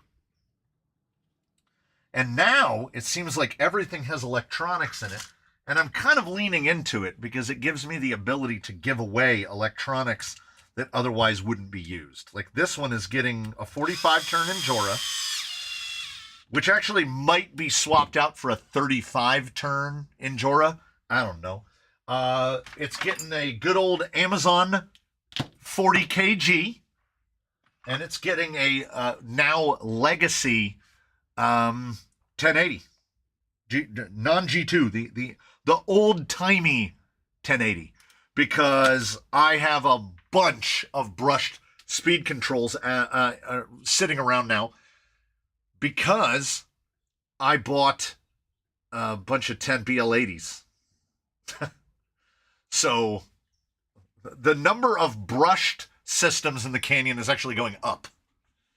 Do the Traxxas big bore seal packs fit the factory team shocks. You mean like in an Element? Would you ever invite someone to a Wheelin' Wednesday? Yeah, I mean, yeah. The wife wouldn't be mad. Best value servo for a trail truck? Honestly, probably that one. The Amazon 40 kg is like $28, or a blue case.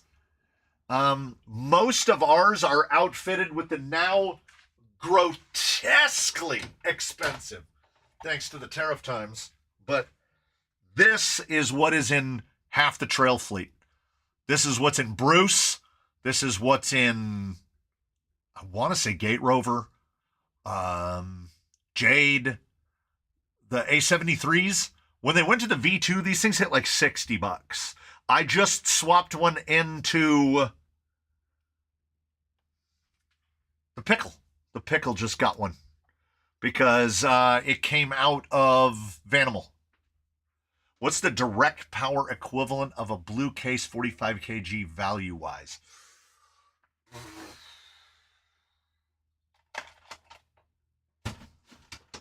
There's that Sense Cam, which I don't really like.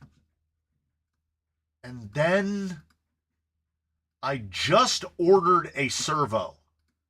So I don't have anything positive or negative to say about it. But Gotek makes direct power servos.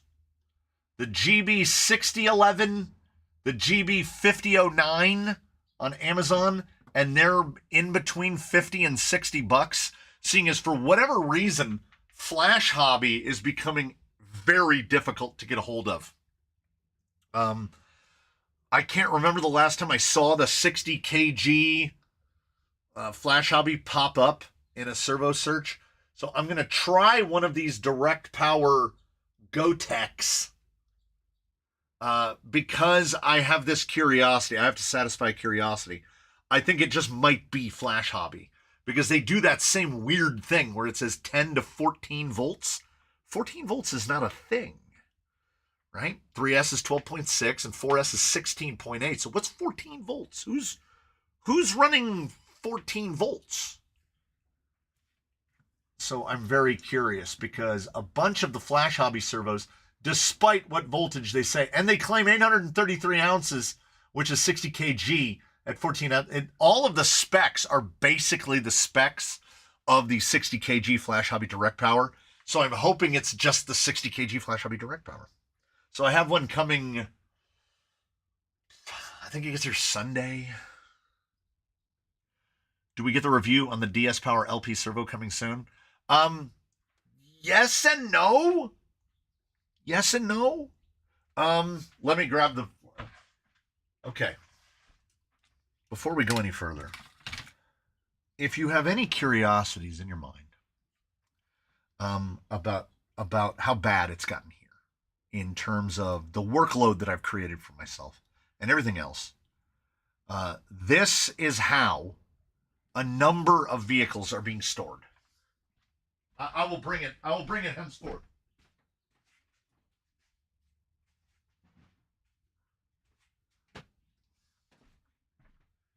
Because they don't have any permanent homes, and because Costco sells things very inexpensively. Here's some little sneak. You're getting the sneaky peeky to, like, I think this is the video for next Saturday. That's how far I'm trying to stay ahead on the content. So there is the aforementioned 55 kg. It has already been run. This is what it has been run on. Little sneak peek.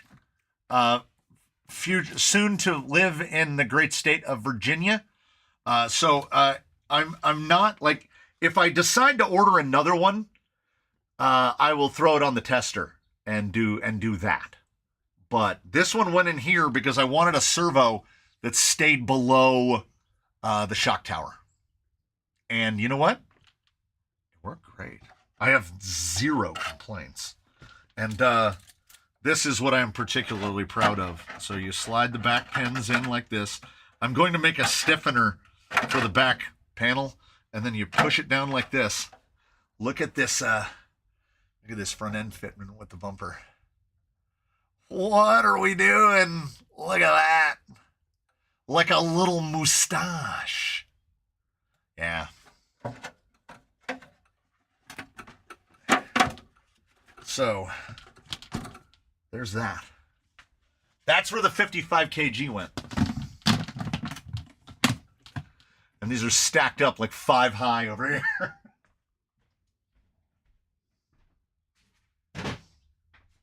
So I'm going to buy another Costco box of those. And those are basically where all of the touristas, when the touristas are here to stay, that's where they're going to live. They're going to live in those bins. That way they're not just getting, machine shavings dropped on them and they're not getting punted around the room. They'll actually be somewhat protected. Because right now, all the touristas are sitting in front of my bandsaw. And it's somewhat less than optimal. We are going to have to find appropriate wheel hexes for these.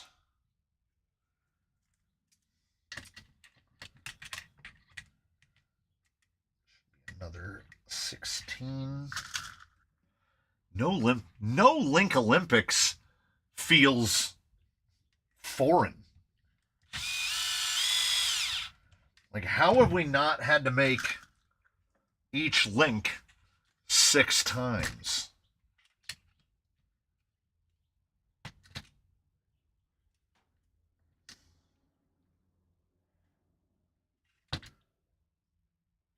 Why wouldn't these have angled ends on them? I don't like that this one's facing the wrong way. I tried, God bless. Needs a Pringles paint job. Oh. It makes it feel like something bad's gonna happen. You're like, nothing bad has happened. So clearly, the other shoe is just anxiously waiting to drop. Does this rod end not fit into this? Is it twisted? What are we dealing with? Mushing this thing right into the pumpkin. Oh, there it goes. It's all right. It's all right. It's all right. It's okay.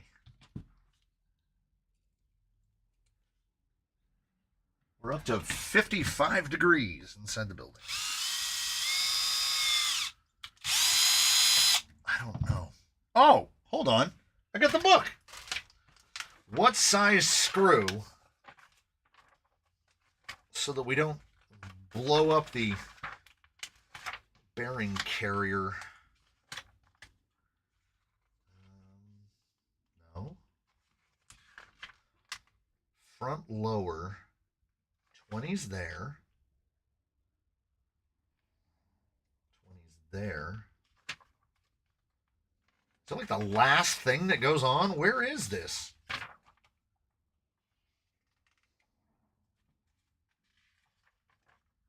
This manual is not great. Yeah, it says 16.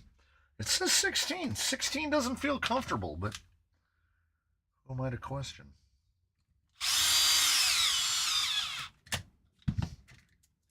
Everything still spins.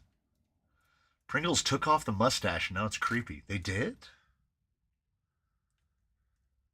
That rod end. At most, we might have to change that rod end to an angled one because it's getting eaten by the little lip right here. But the spacing is spot on, although actually I don't think that was rotated down too far. I don't think that's going to matter. I can do this. You know what? I think we might be okay. Now, which of these we're gonna have to make this link because it's not going to need offset ends. Dang, that's close. Dang. What's the recommended KV for a TRX for Sport? 1800. Unless the sale's already over, isn't it? Was that last weekend? Yeah, that was over the weekend. Yeah, I ordered another Fusion Pro that I didn't need because $100. because $100. So somebody will get an 1800 swapped out for a Pro. Because you don't pass up a Pro for $100. A domestically sourced Pro for $100. Got a Pro Elite? I have a couple. All in service though. I don't have any on the racks.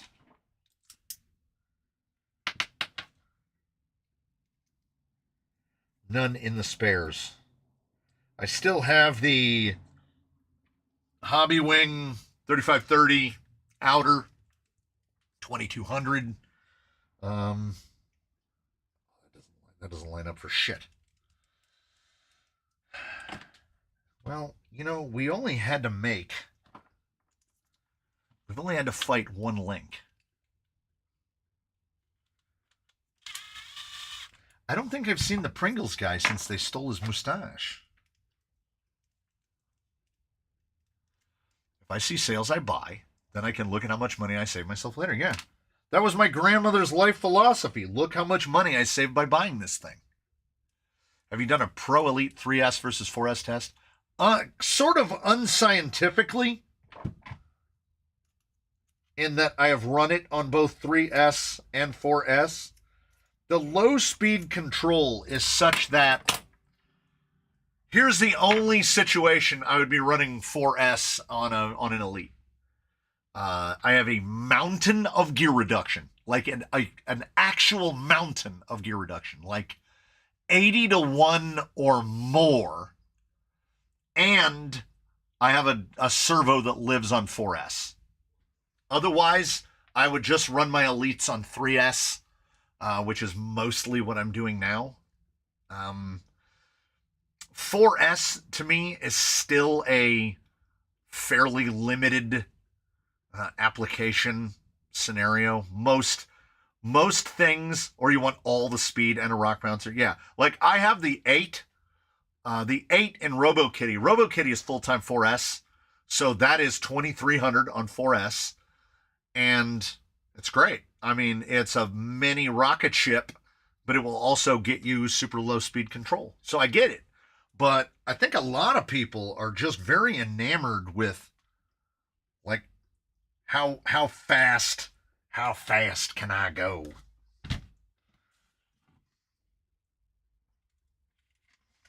And I gear for a range of speed. No way. No way. I put it in backwards. So does anyone know how to get on the wait list for a wizard? Do you mean ordering through AMain, or do you mean ordering through OT6? My answer for both would be the same. Put yourself on the notifications for AMain, and hopefully they'll actually send it to you before they sell out of them.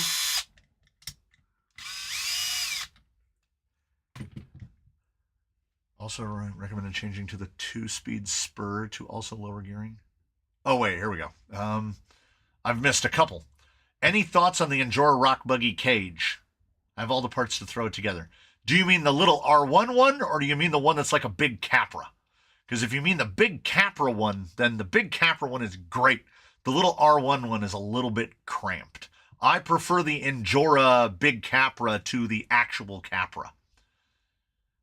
Is the 10BL80 $50 better than a 1080 G2? Debating on replacing the 1080.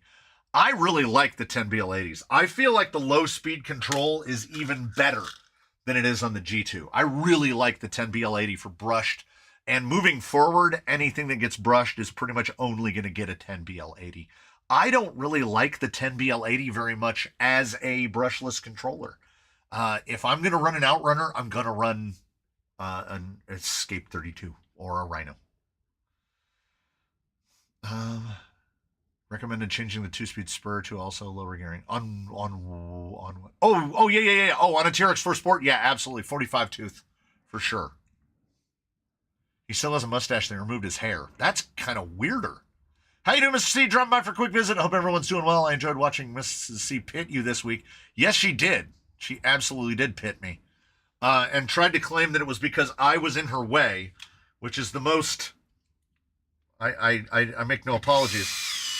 Which is the most female response to that I can even possibly imagine.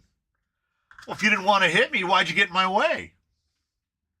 So a 10BL80 Titan 21 turn 4S it is. Yeah, well, the 10BL80 also does have that flexibility of you can run 4S, which means you can bring back from the dead some of those brushed motors that just aren't that great. Are you going tomorrow? Where should I be going? On the OT6 website, it has a click here and send us an email to be added to the waiting list. And maybe they will do that, and maybe they will respond to you. I think you'd be better off putting on the notify me on AMain and trying to get it from them. You might have to wait longer. I don't know what the holdup is between OT6 and Wizards, but I'm so glad that I got mine. Okay.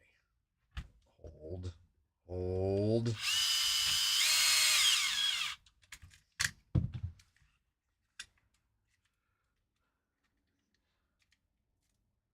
Holy cats.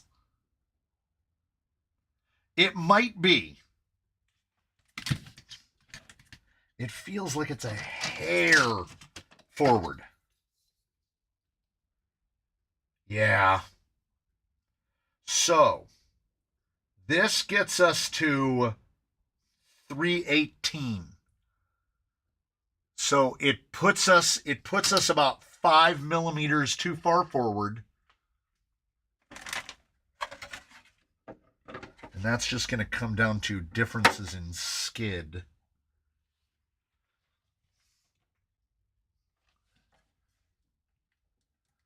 Pinion angle's pretty good.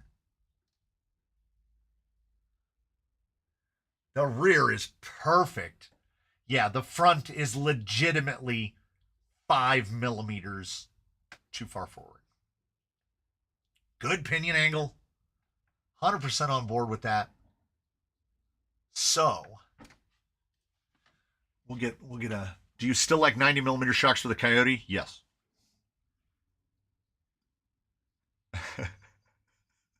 Mr. Doran has apparently for the first time discovered the OT6 website, which is crazy. Absolutely crazy. Just trying to find like something that I know that I'm looking for, and I know I've been there before. Like I'm like, oh, what other wheel face options they have? Just trying to find where these things are is it's all you begin to feel very quickly like they don't want you to know. They're going to do their very best to obscure all pertinent information from you. The OT6 site sucks. Isn't there a cheaper version of the Titan 775? Yes, there is. The Titan 775 is basically a drill motor.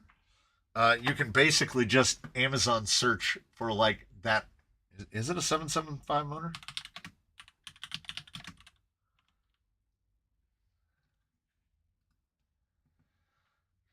There's a Titan. Yeah. Husatu. 12 volt DC motor, high torque, micro DC 775, dual ball bearings for $16.99. 6,000 to 12,000 RPM, 12 volt motor, $20. DC 75, yeah. 2-pack for $26.88. Yeah, that is just a common industrial motor. That's just a basic industrial motor. If you had to sell the fleet and keep one, just who would it be? It would almost certainly be Daphne the Sport. Because of all the reasons that I've outlined in the past, which is that was the vehicle that I did all my learning with, because custom making stuff and the first bumper that I ever welded and all of those things. Like all of the stuff that went into Daphne. Daphne is that principle where the whole is worth more than the sum of the parts. And she tested a bunch of stuff, and that was the first body I ever patinaed, and on and on and on and on and on. You know, she bears no resemblance to the TRX4 Sport Kit that she was born as, but that's kind of the point. That's why she holds a special place.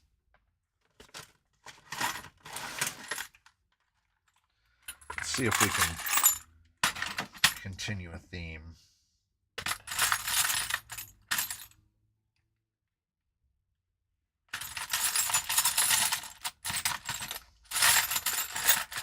Or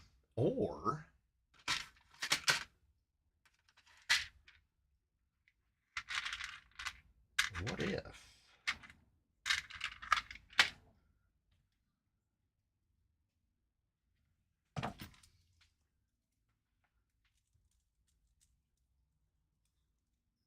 is there an easy way to quiet down a TRX4 2-speed trans? No. I went so far as to machine down the gears on the inside. I machined the edges of the gears to try to quiet it down, and it doesn't really work.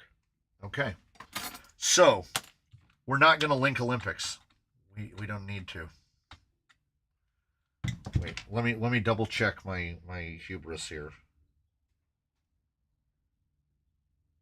That's actually a little too short. Nope.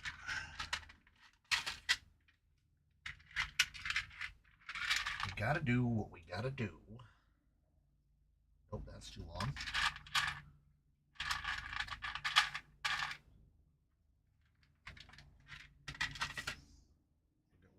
We're gonna do it. We're gonna do it.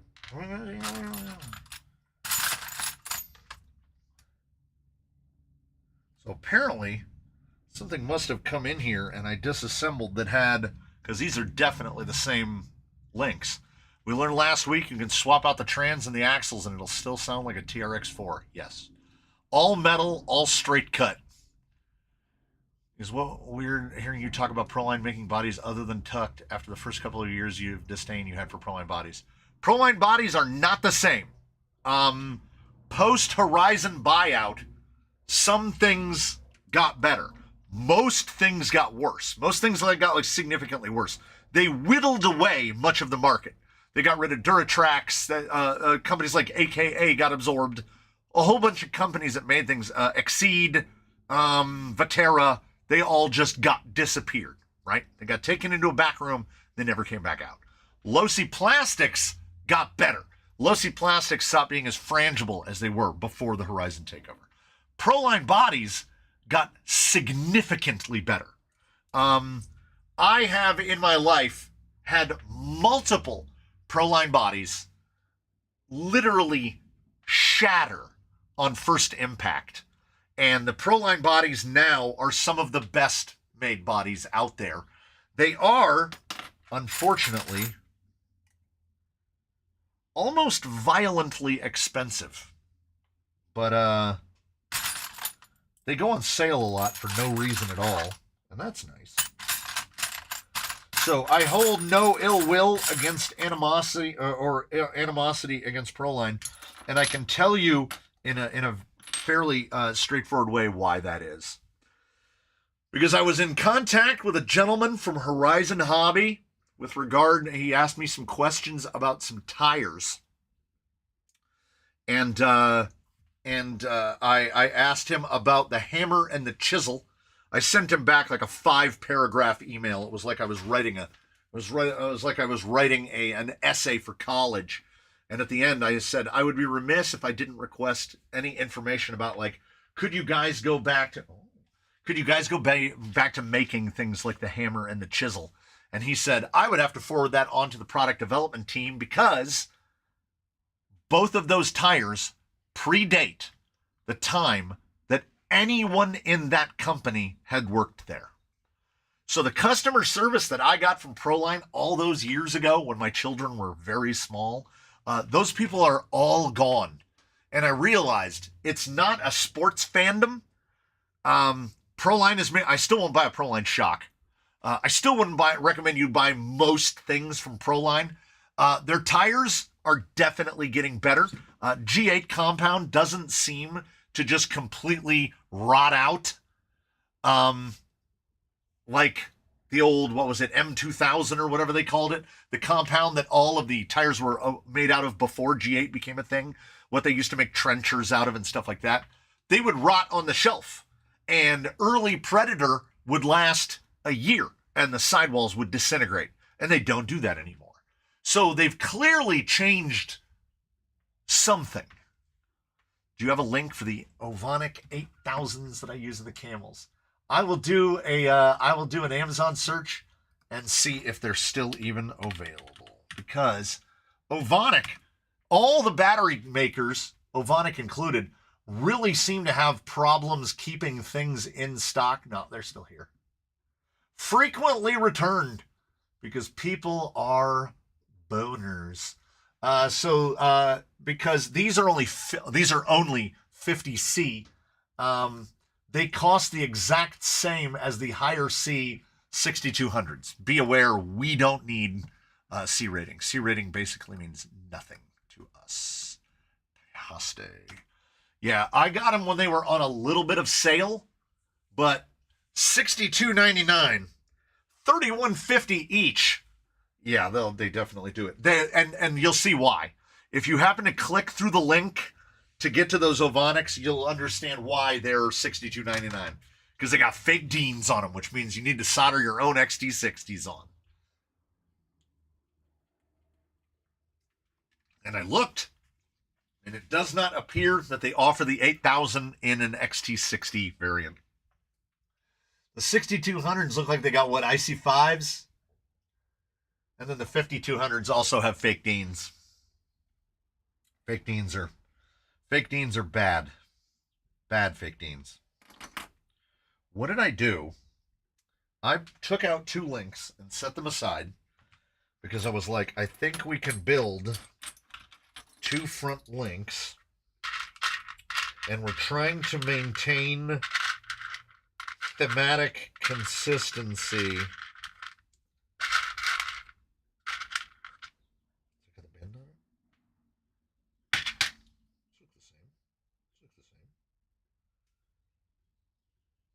Yep, close enough. There are only two factories for LiPo in China, so it's like carbon fiber bicycle frames. There's like 4 buildings in Taiwan, but unless you're dealing with hand builders, they all come out of that. They all come out of that one factory. Wait, does that say 115? Exactly. Wait. That might be it. That might be it. It won't hurt us to find out the number of tires in here is genuinely getting problematic. I gotta test more tires. Kokum. Wow. That's a name I've not heard in some time.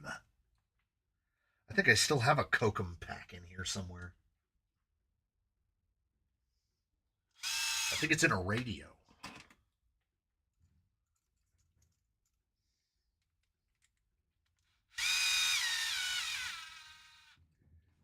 I'm seeing if I can't assemble a slightly shorter link. Because we only need a couple millimeters shorter. I got a 2-pack 853S Ovonics. Yeah. Smaller capacity gets much cheaper, much faster. We were getting the 2 packs for under $20 for 2200s. What is this eye to eye? We made something functional. That is about 114.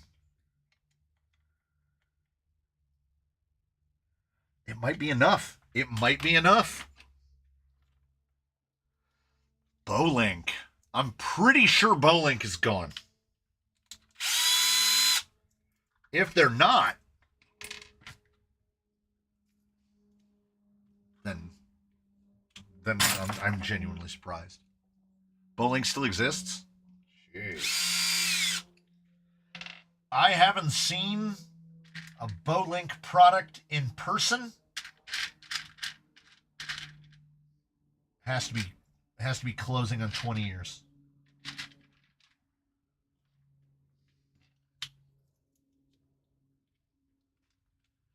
Steven Turner with the 20. We knew he would sneak. We knew he'd sneak in and drop the 20. We knew it. Now let's see if it actually. Oh, RJ speed. Okay, so they reconfigured. What's your take on Zoku FF versus ZRD? Well, it depends on what you're doing.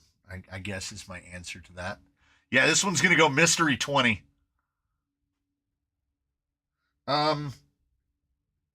Skid forward is a whole different thing. Skid forward is a whole different thing. And you got to tune accordingly. Everything kind of moves around on you. ZRD is the basic geometry that the Cheeto, the lightweight, the latest class 1.5 that I built. It is a thing that I'm missing, is a skid forward class 1.5. But I think for me, not being a comp guy, I think the ZRD is more versatile. I think that skid forward, all other things being equal, is better at breakover, and that's it. It's better at breakover. I don't think they climb better. I don't think they do any of the things better. And a lot of people are all over skid forward like it's the end all and the be all. And I mean, breakover's better. I will be able to check on the main page.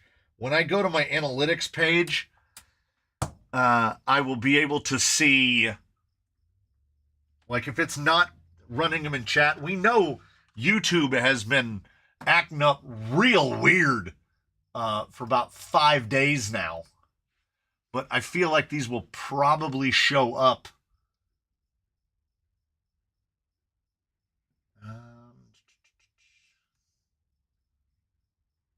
Let's see if it shows.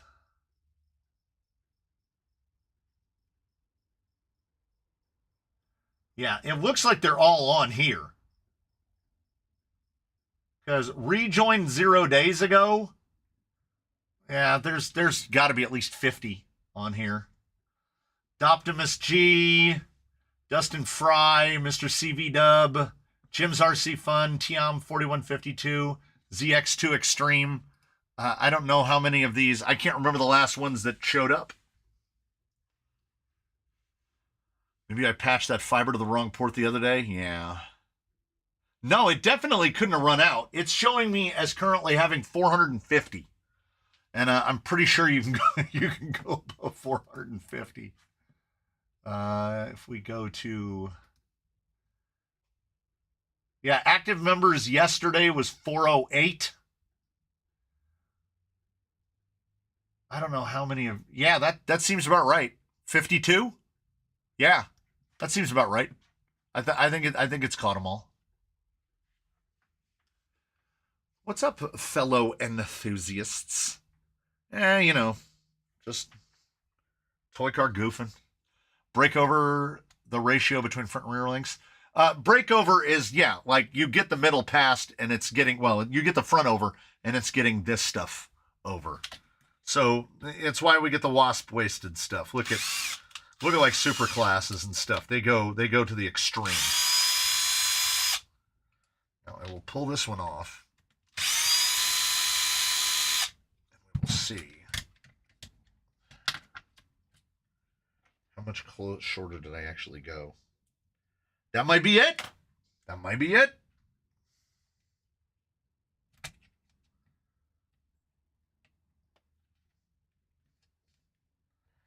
We're going to have to shorten the upper by 5 millimeters as well. Should not be a problem. Because I can just do the same thing I did here also.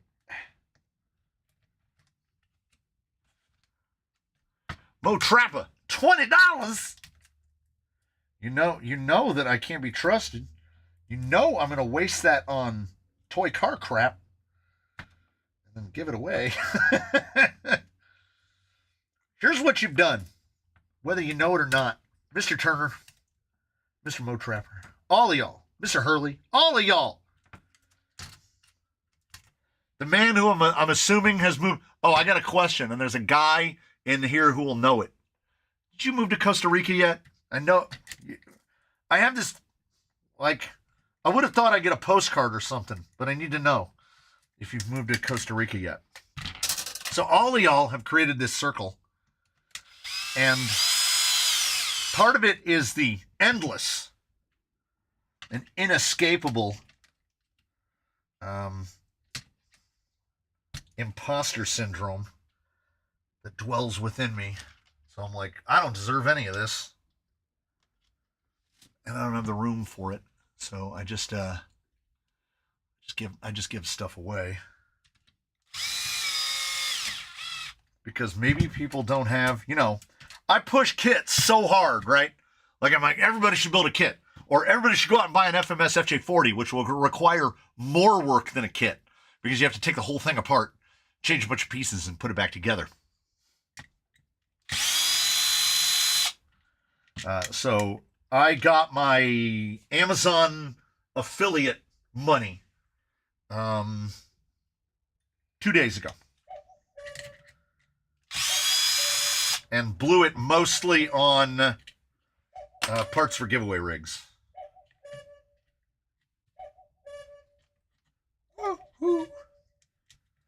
He doesn't even come out. Oh, no, he did. He came out of his little doors. I haven't seen his little doors open in forever. What do you think is the ideal angle for a skid? I don't know if anybody knows. Because, like, I think a lot of people were being restrained because in competitive circles, they would only allow X amount, right? Okay, that seems too long. Yes. And now we're seeing these, like, AliExpress chassis with, like, 25 degrees.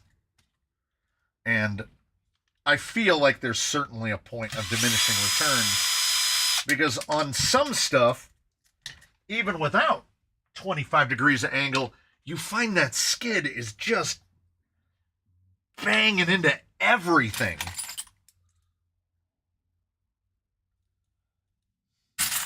So what is the optimal? I wish it were as easy as just saying this number of degrees. Can you get a CCO2? No. The tales of horror and woe that I've heard about the CCO2 being employed for off-road operation are too many. People are like, that is a punishment that only people who don't like themselves would undergo. To me, Tamiya doesn't yell rock crawler. Working on it. I see. That's what I thought too. Manually break over on an FF. I didn't want to spend a convert. The ZRT has been great, and the same with the Zoku for VS. Oh yeah, if you already own a ZRD, I would say you could build yourself an FF, but I wouldn't go convert a ZRD into an FF. And I have both 108, which means I need like 103. And I'm not really beholden to anything here. We can just make an upper. It's always, man, it is always panhard bar, isn't it? And front upper.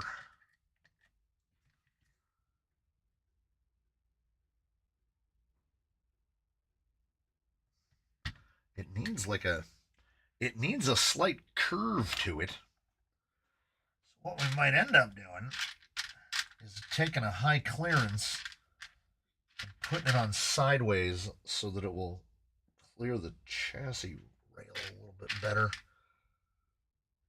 There we go. 1 and 2, and we need 103 eye to eye, give or take a millimeter or two, right about there. We need a high clearance 65.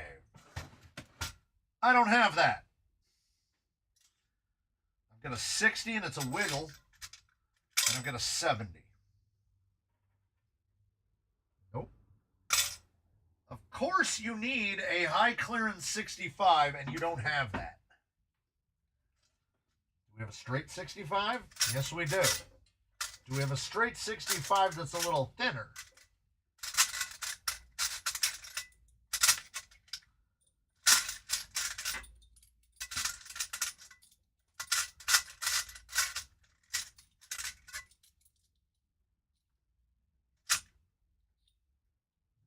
It'll do. It'll do. I was hoping for something Traxxas, but it did not deliver. Are there any in the Ally Express bag? Oh!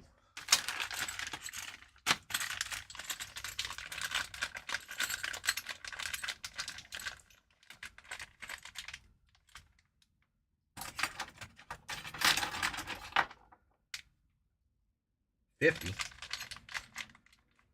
50s and 80s. Yeah, all too long. All too long. We tried. We made a valiant effort. I know you thought my cut FJ40 was too much work. I had the stupid thought of a 6x6 cab cut FJ40. Can you recommend a bumper set for an Enduro Builders Kit 3 with a Sendero SE body? The stock associated bumper has been out of stock for over a year and might not ever come back. VS410.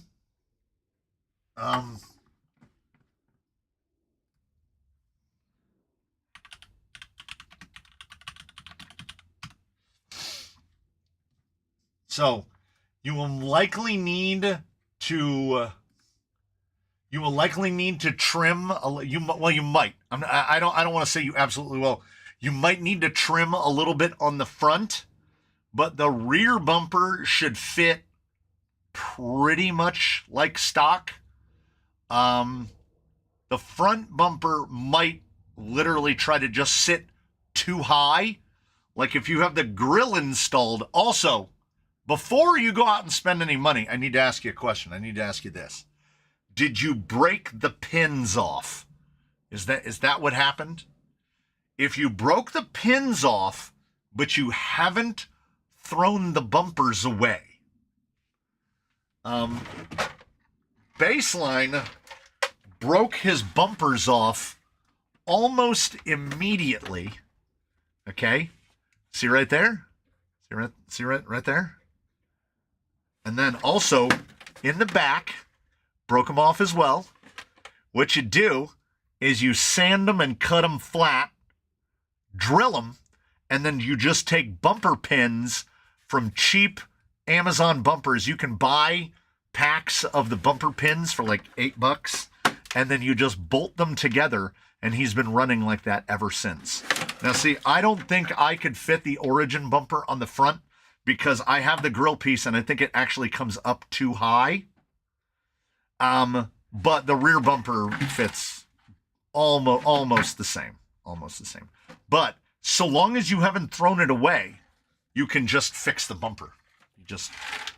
He's been running like this with those pins screwed on for years. The rear bumper, with how far it sticks out of the mount, it broke off right there almost immediately. Like, I don't know if he had 5 or 6 runs and the rear bumper was dangling down on one side, and I was like, that doesn't seem right. And took him in and just put a new bumper on him. Made a new bumper. I have the bumper from a Trail Walker. It's the same one from the Cattleman. Oh.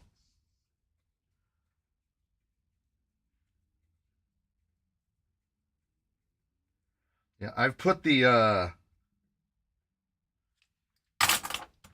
VS410 bumpers on quite a few things. It's a new build. The kit did not come with bumpers. Oh.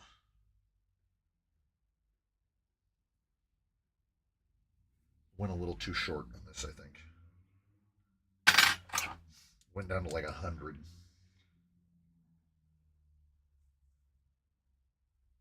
Try right there. Yeah, the quality on the VS410 bumpers is really good. So that's a plus.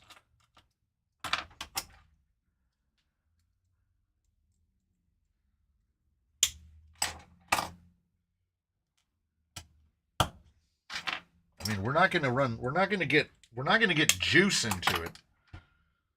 But we're definitely going to get we're going to get this put together. Or at least mostly.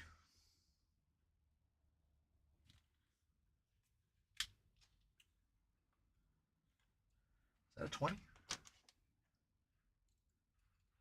Also had to buy the rear bumper mount because what they throw in the kit is the Gatekeeper bumper delete.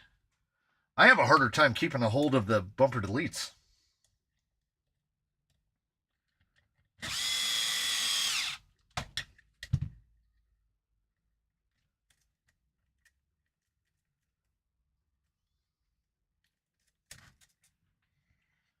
Come on. Come on. Come on.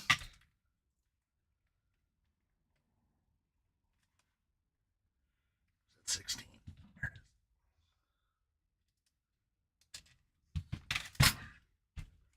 All right, I don't like a VFD with straight axles very much. Relevant.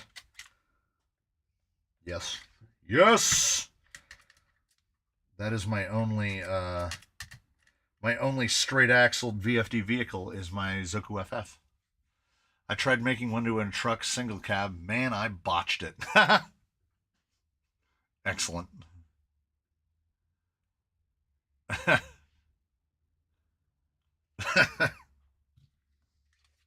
we can all relate.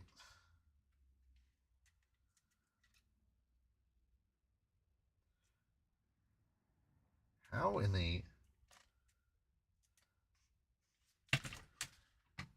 There's a dang screw in here from the back, from the wrong way.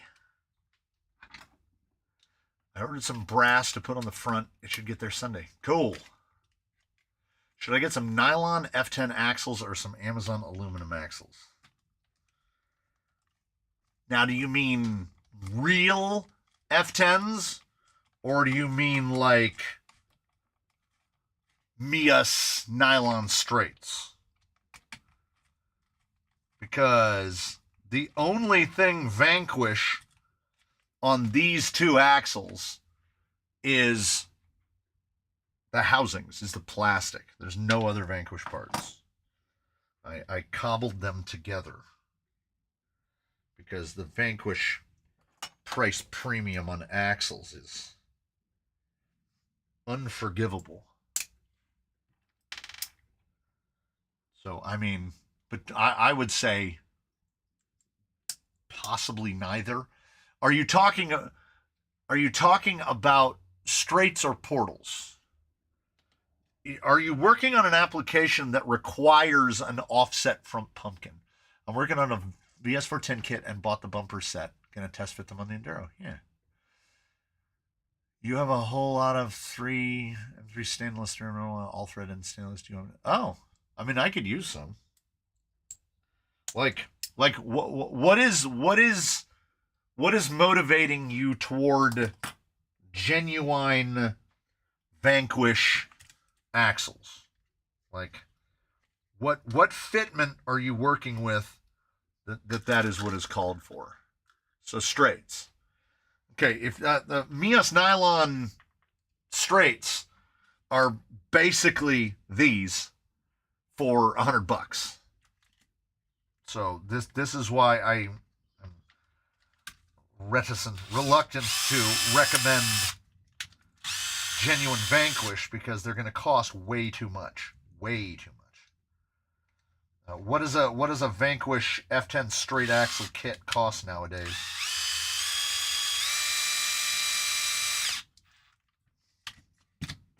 I would think it better if you, yeah. The Mias are excellent. Okay, well, who are we talking about? Okay, I remember where he is. Okay, so keep this in your mind, right? F10 straight. Got an F10 straight. Putting those on here. Come right over here behind that where the camera can't see me.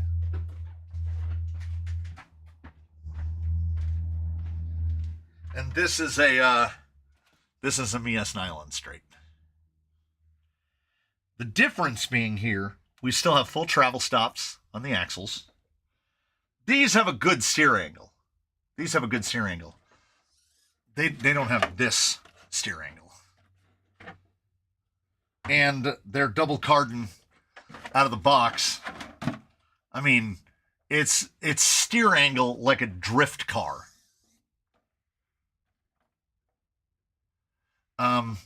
I will never hesitate to recommend the Mias nylon straights. They're excellent. Did somebody just say tower sail? The front F10 portal with gears that lasted only 20 minutes. I had multiple items in my cart that were gone before I could check out. Seemed right.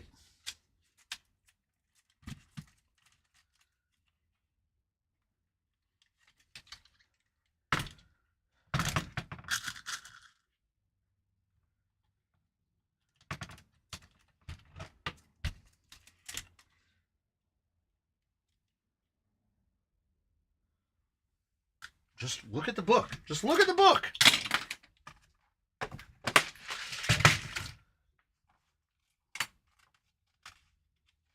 Front upper link.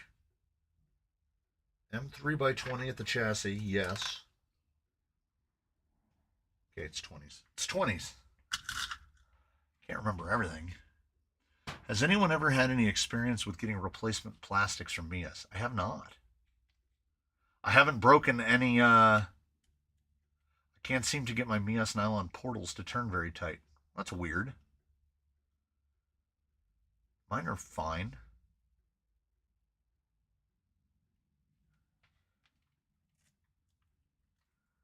Managed to get a front set as well as aluminum shock caps and spring adjusters.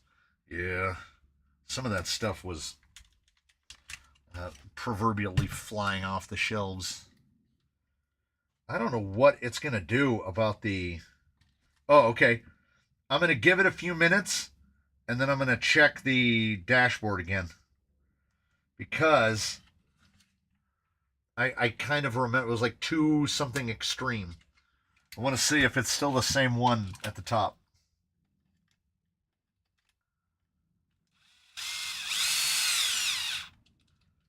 Who knows with what YouTube has got going on.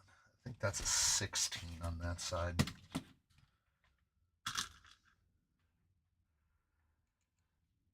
No one left here that's not a member.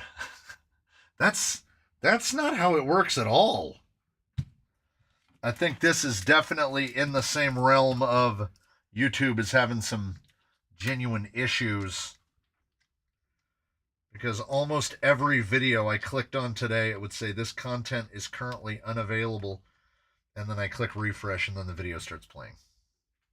It happened over and over and over again. And the shorts feed won't play at all. Does anyone make leaf mounts for the Mia Straits? Somebody might. I've had to make adapters for every leaf spring I've ever installed, basically. The sniper shot is still in the nether. Yeah, YouTube is definitely having some issues.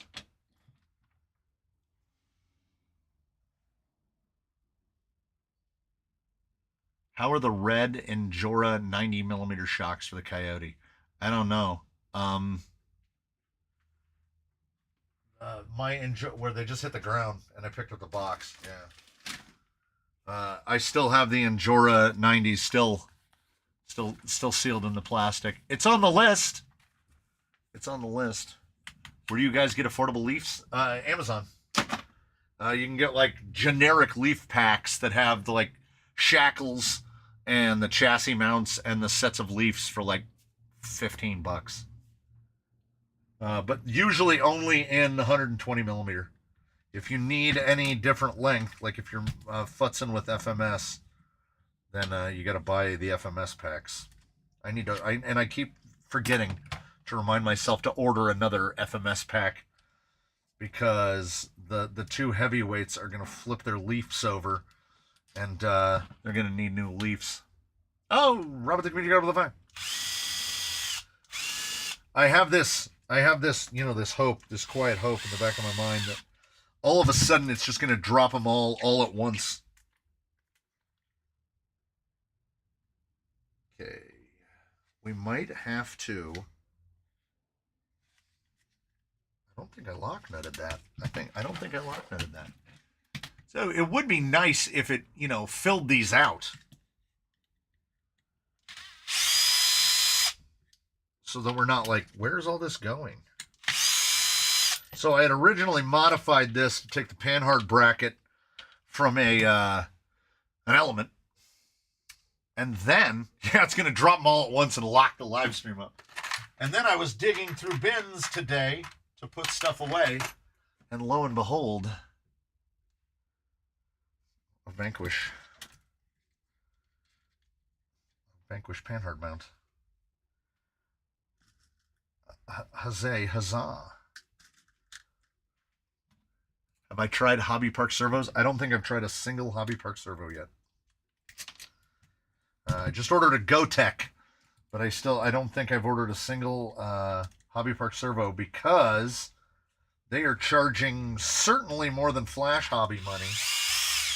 And in many instances, they're charging nearly AGFRC money. And you've got to establish yourself to charge that kind of money. I just saw, when I was searching for servos last, on Amazon, a Reef 777 is like $157. And I was like, what? Yeah. As Mr. Hurley points out, if they claim 70, you might get 35. That sounds completely accurate. Most of these places are either quoting instantaneous torque or they're just pulling numbers out of the ether.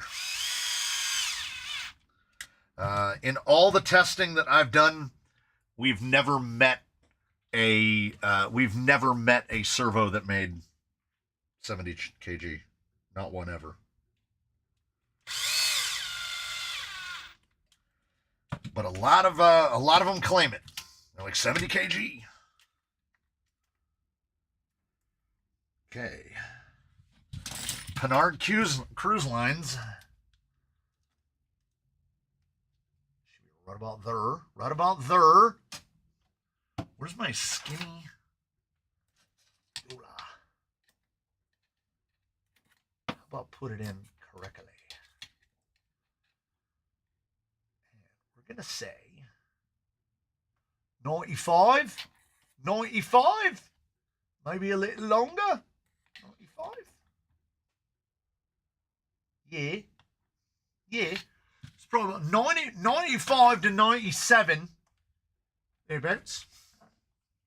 Let's see if any of these includeds come out around that length.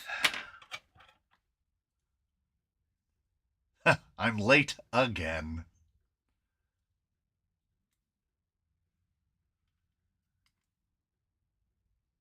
$110 on that one. I thought there was another medium length fella here. You know, just for the matchy. I wonder if that's what they wanted these little squiggly ends for.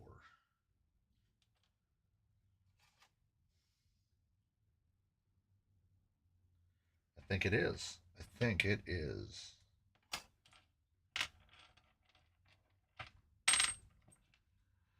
I'm liking my new Radiolink RC6GS. Use the videos to set up cruising a winch. Yes. A convert. More Radiolinks.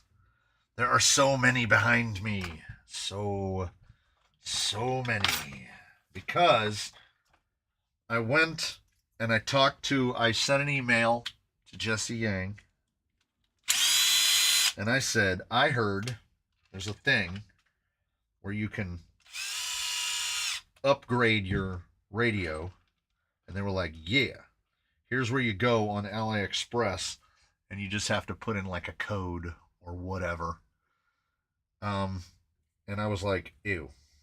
I can buy one on Amazon right now and have it today, maybe tomorrow. So I just did that. I've been slowly accruing them to get rid of all the V2s because I am lazy.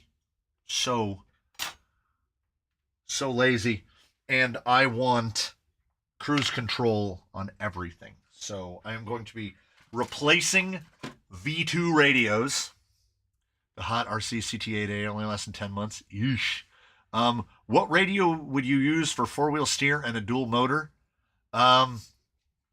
Me, because I already have one, it would be an RC8X, Radiolink RC8X. Fly Sky should do it, right? G11P should do it. Four-wheel steer and dual motor is a lot. That's a lot of mixing. Is any part you're looking for but can't find? Is there a part that I'm looking for and can't find? I do not want to do an oil pan gasket. Yeah, I haven't had a single Radiolink give out on me, and some of them have been here for quite a while. This is off of one of the Wizards, and I didn't even bother to do the tape in because this is an RC 4GS V2, which passed its QC April 6th, 2022. And that will be getting parts swapped over, and it will be going with this. So that's how I'm doing it. That's how I'm doing it. I've got like 4 or 5 more V2s. Do you use the RX with the telemetry? No. I have 1 or 2 rigs that have the telemetry plugged in. It's phenomenally annoying. I think it's only usable for maybe nitro, because if you give it one of these, it will dip the battery voltage down enough that it will go dee-dee-dee-dee-dee-dee-dee-dee. You end up having to turn the low voltage alarm down so far that it's basically not functional. So, then why have it? I run the R6F receivers most often, followed by the R4 FGM, because most builds around here are 2 or 3 channels. You can get a discount for V3. Yeah, using the barcode. Yeah, but they ship from AliExpress. I ordered this yesterday. You just it's that DTXMX. It was $51.99. Just it's not a problem. I mean, it is absolutely not a problem. And that is the radio that will. And I ordered this one last week and still haven't even taken it out of the box because I have a bunch of V2s to replace, and we're just going to send them out into the world because I understand that most people. I have heard people tell me in those exact words, I've never used cruise control on a radio before. And I get it. I mean, if you don't have to record what you're doing, then cruise control. If you're not carrying 2 tripods and a bunch of stuff while you're driving the vehicle out to your course, then maybe you don't need cruise control. But I do. So cruise control is... I'm spending, basically, I'm spending like $300 just for cruise control. 7 mil. And then the other one doesn't matter. You need one of those V2? Mr. Hurley, is the one that you have not a V2? Do the wheel wells that came with the Origin kit work on a regular VS410? They absolutely should. It's the exact same chassis. Everything is the same.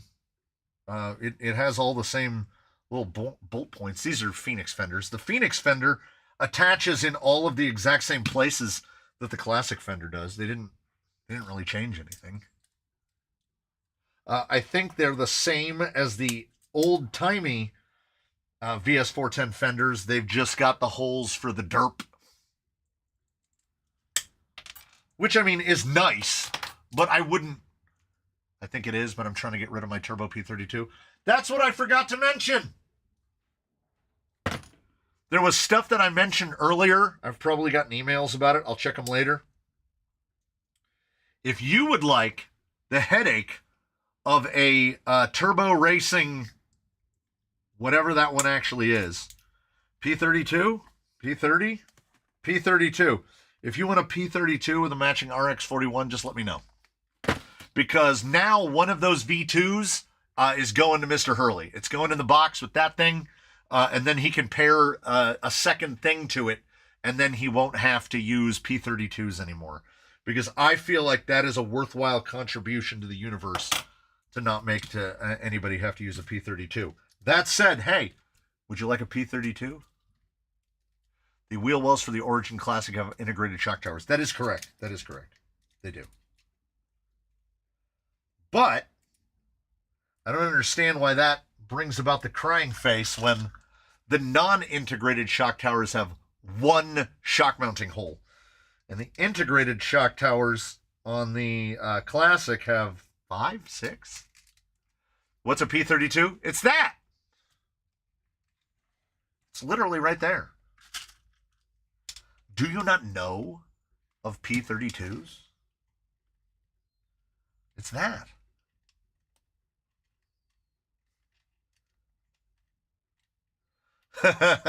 When I hear Turbo RC, my brain goes straight to Tyco. I think that's probably a pretty normal reaction. Hit it with the turbo. I futzed with that radio for like an hour. It's not great. It's not great. But maybe you have chillins. Maybe you have nephews and nieces and whatnots. I'm not here to judge. I don't want to use it. I would rather because your custom-made shock towers or even the IRC ones are cooler and unarguable. Well, yeah, I mean, yeah. But here's the thing. The Classic is, and I keep trying to drive this home, and I feel like nobody's listening to me. This is what this is. Am I eventually going to break down and put a $46 interior in it? Oh my God. The only way this thing is getting a $46 interior, there's only one way. And that's if I accumulate my A-main points long enough that I get that damn thing for free. That's the only way I will put an interior in this. If I don't pay a single penny for it. Out of protest. But I do not have a problem with this integrated tower because they seal reasonably well against the body. They could do a lot better. But y'all saw it on the Wednesday. We already got a nice pinstripe down the side there. This thing did great. It did absolutely great. I could not be happier with how it performed. And we've got the shocks. You can actually put a little bit of angle on your shocks so they don't act quite so stiff. And then you put some big bores on it, and it's just butter. It's so good. It's so good. Or you could buy a 10 BL80 with your A-main points. Well, that seems reasoned and reasonable. We're not here to be reasonable. I want to use my points for things that I wouldn't ordinarily spend money on, because I would buy a 10 BL80. Like, I've bought 3 of them already with plans. I want to put one in Jake the Snake. So, plans to buy another. Now, let us see how close this gets. Because we guesstimated. We need probably like a 14. We'll just guess 14. I've got an assortment of screws that must weigh 2 kg, and I still struggle to find the exact ones I want and end up cutting down longer screws. I see on the Vanquish website they only offer VS410 narrow front fenders. Can I buy 2 sets and flip them to work in the back? That's an excellent question. The rears do appear to be different from the fronts, at least on this. So I'm going to go ahead and guess, as I've not looked myself, I'm going to guess that are the Ultra fenders not available yet? Would not surprise me if you said that they're not.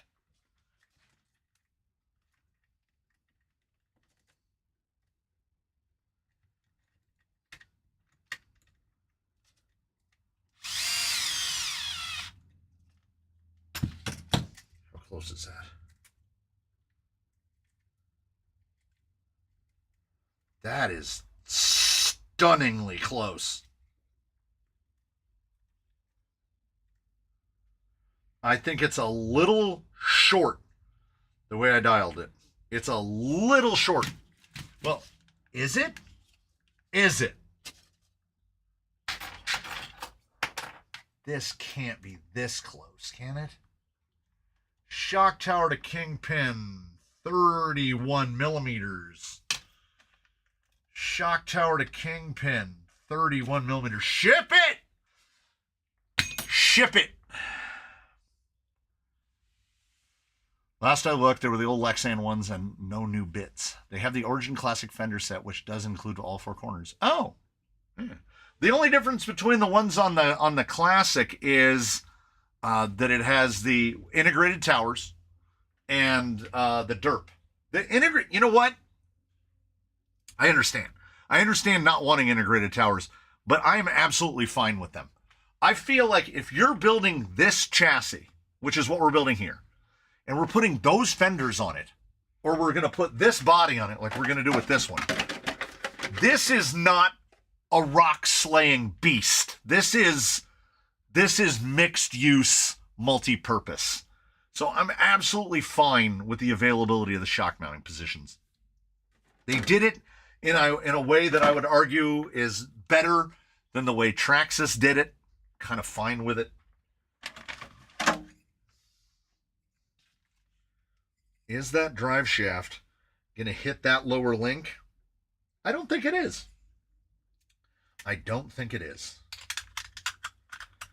I think everything's going to be all right now. Now, why does this not sit down? What are we hitting? It's not the gear. It's not the chassis.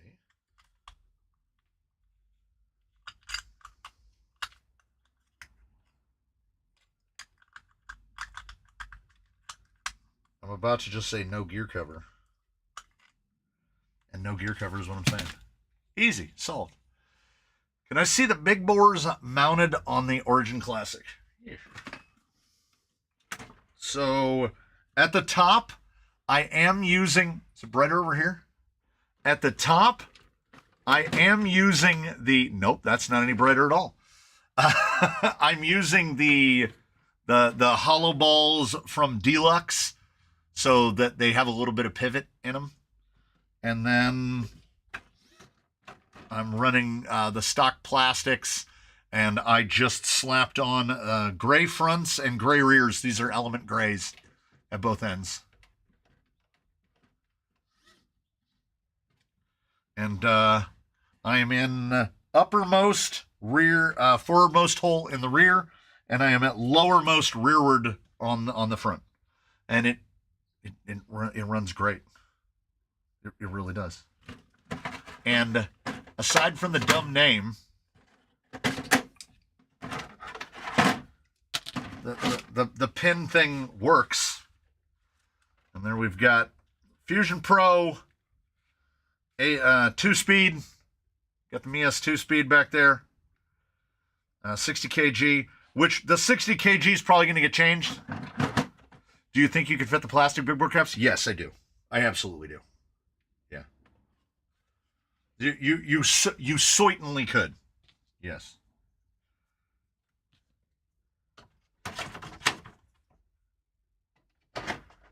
But do you generally use different length shocks front and rear on mullets? Not usually, no. And that is most of the time because when I'm doing a mullet, I'm like building it up to be the be the way I want it to be. There's nothing wrong with doing that though. Like using different shock lengths, as long as you're getting about the same travel front and rear, then everything's great. Right? Oh, Miata Commuter with the 5, which are going to go into the ether. 5 for the ether. The last 55 have flowed into the ether.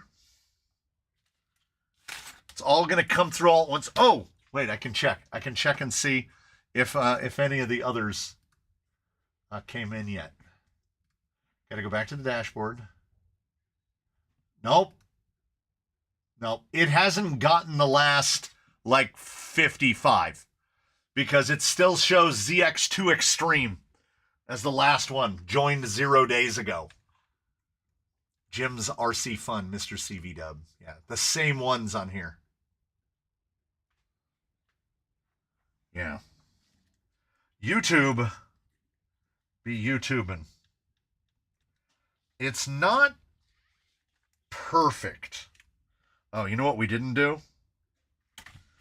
We didn't check to see where this lines up. Did I move it too far back? No, I did not. 3. That's 313. 313, dead. We dead in this. Which is weird, because to me, it looks like the front, no? Yeah? No? Yeah? Okay, it's splitting the difference a little bit. The shocks. Oh.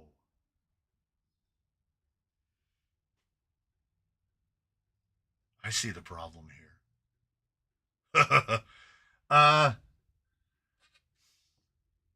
Because it's a Phoenix, ostensibly, because of the towers, I have all 4 shock towers on backwards for where a Phoenix wheelbase wants to be. Because at the top of the shock tower, we've got the fat part and the skinny part. And you see the shock's got just a little bit of a lean to it. If we took this shock and put it on the tower and put it on that side and move that one over to here, it would just lean that tower. Just lean it a little bit. And see how the rears look like they point slightly forward? Imagine the fat parts in the back. They would stand right back up. Those donations might never be seen again and the funds might disappear too. I don't think that's how that works. And if it is, I will be on the blower to YouTube as fast as you can as fast as you can say, what? What? They better don't, is all I'm saying. I wonder if I have take off Vanquish hexes. There's a question for the group, for the collective. Should I be concerning myself at all? That ain't it. With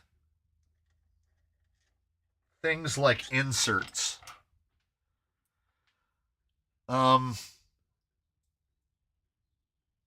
Like I bought for this guy because I figure he's like a kind of a do-it-all. I bought a set of Swamp Claws, good old S5 Swamp Claws.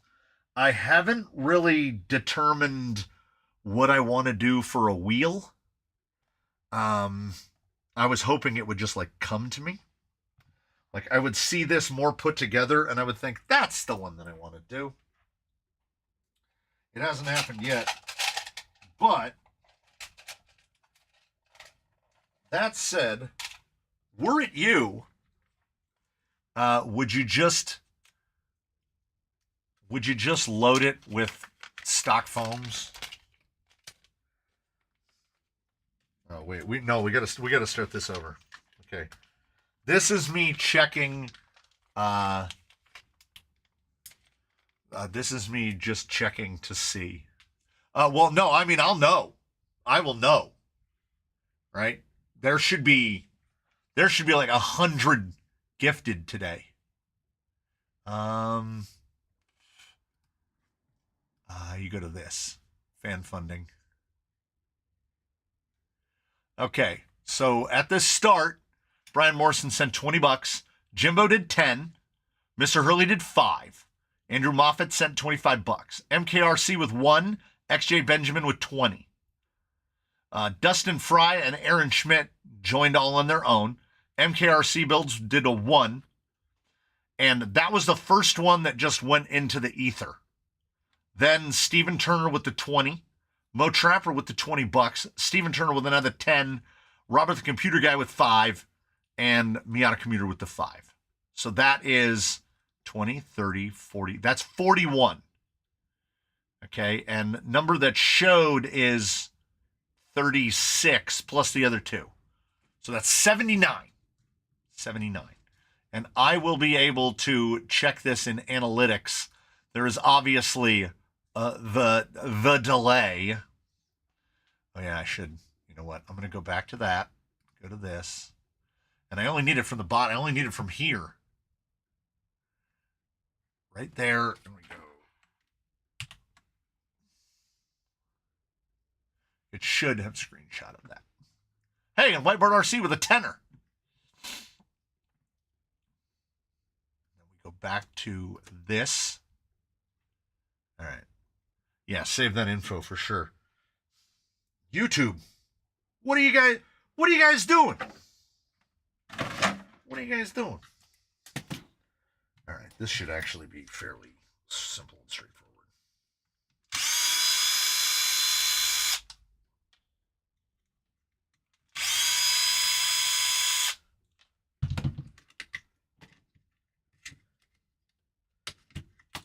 Got cut to lengths for it.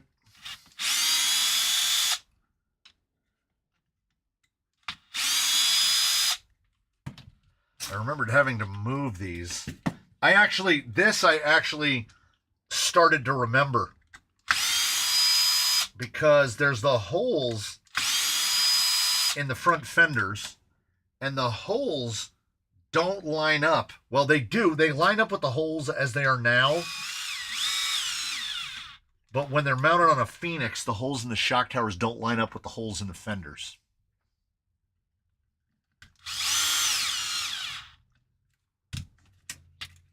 Yeah, and YouTube has this delicious buffer they've built for themselves where none of that analytics stuff shows up for a couple days. Usually like 48 hours. So maybe they're hoping people don't notice. They can just pocket the cash. I'm back. Taxman did me good this year. I'm hoping. I'm waiting. I get paid Monday. Payday is the 21st. But YouTube treats it as if digital banks aren't open, 24 hours a day, 7 days a week. So if the 21st falls on a weekend, last month or month before, they didn't pay me. I should have done these from the other side. Sandblast Trendkill with a 20 into the ether. That's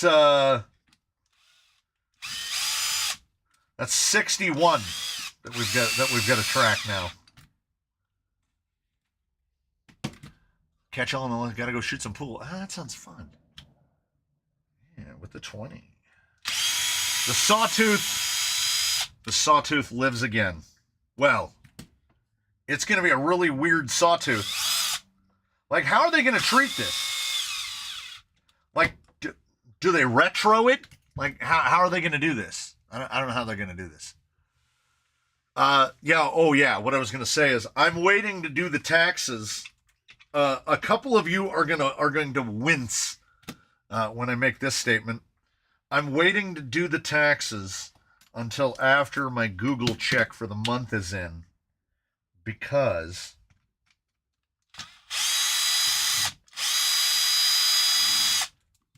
look at that. Try to do that again.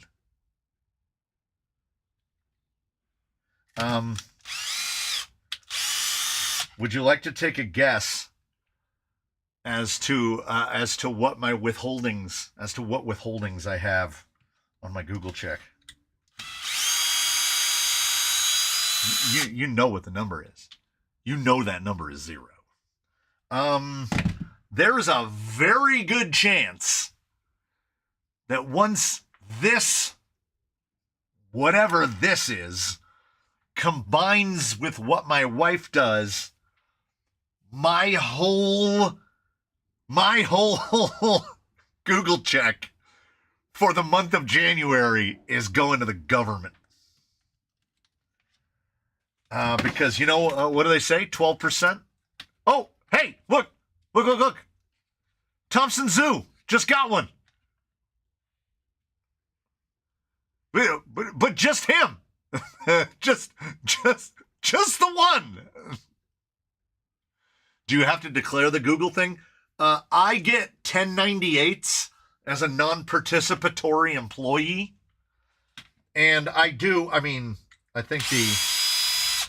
the max for non-filers is like $6,000.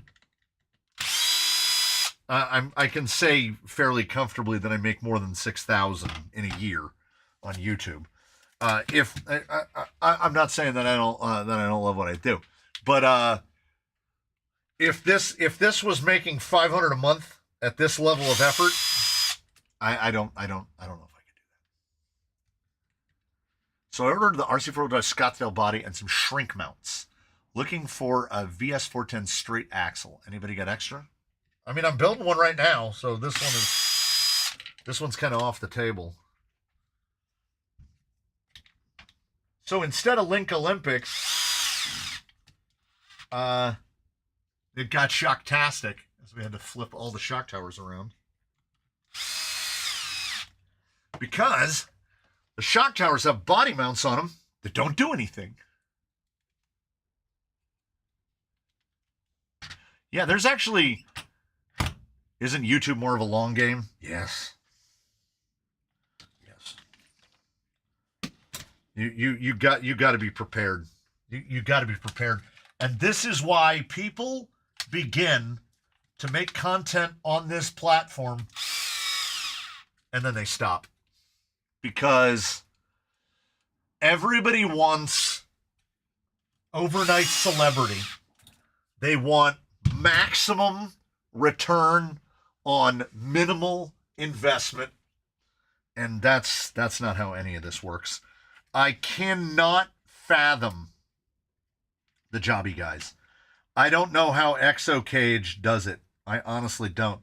If I had to rely for like eating and keeping roof overhead, if I had to rely on YouTube money for that, forget it. No chance. Not a chance. Because it's not a meritocracy.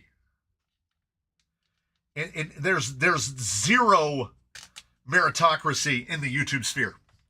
You can produce the best content you've ever made and put the most effort into something that you ever have. YouTube doesn't show it to anybody. You get a below average number of views. The problem is there seems to be no reward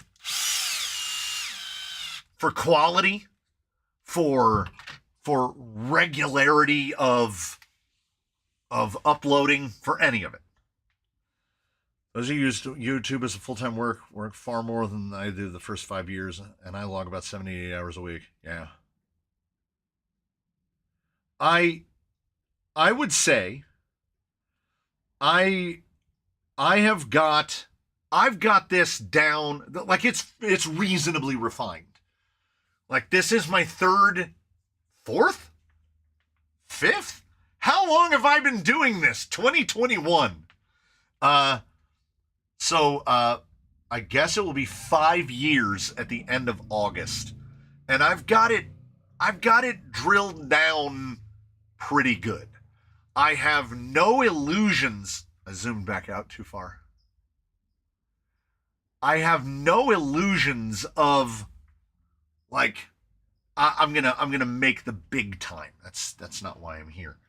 If I wanted to make the big time, I wouldn't be building rigs from the ground up with the notion of just giving them away. This is probably not the recipe for success. Yes. Yes. Are they? Yes. Straight up and down. Now, I could have actually... No, I don't think I can. I don't know what these two little pin guys are for. They get in the way of moving this forward one position on the shock tower. Although I also don't know if they'd like it. We're just going to leave it like, you know what we're going to do? We're going to leave it just like that. We're going to leave it just like that. Has anyone seen the VS410 in stock anywhere non-portal? No. We're in this bag. Removed bag, okay? There is...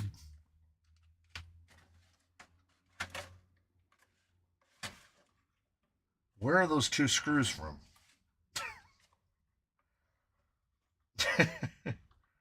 I got parts left over.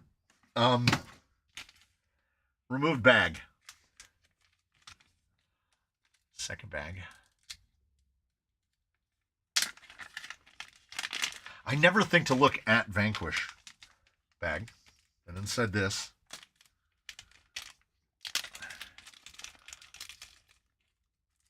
bag. And the actual hexes are in bag number 3. So 4 Ziploc bags. I had a set of Mias straight iso shaft fall apart and at a walking pace tear the knuckle off. Mias was able to send me a replacement housing and shaft. Nice. Yeah, if part of a universal comes apart while under power, when that fork swings around, it's going to take whatever it hits along with it.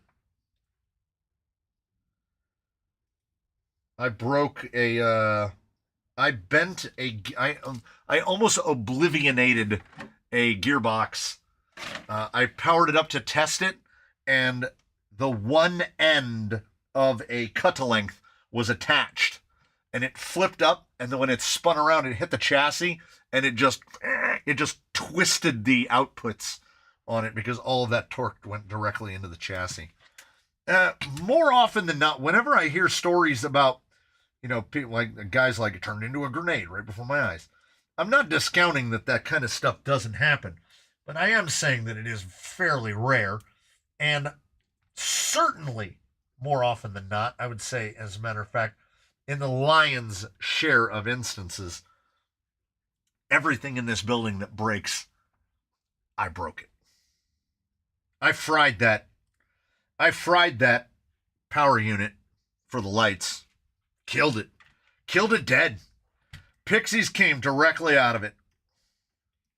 And it was because I was rushing and I got careless. And I paid the price for that. So I ordered it on Amazon from Rapid Warehousing. For those of you who are not aware, Rapid Warehousing is just the name of the Amazon storefront for AMain Hobbies, much like Sunset Retail is Go Nitro Hobbies, because all the MSRP and the map rules. So I ordered, because I had gotten my Amazon affiliate and I didn't want to spend cash on the thing that I'd ruined myself. So I wanted to spend Amazon affiliate money on it, turn the money back into money. Amazon affiliate, I mean, what a great idea. Like, we're going to give you money to spend. It's like we're going to give you store credit. It's basically what it is.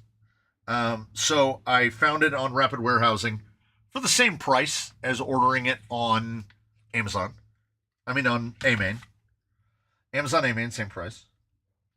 So I ordered it on the 18th, and it is out for delivery today.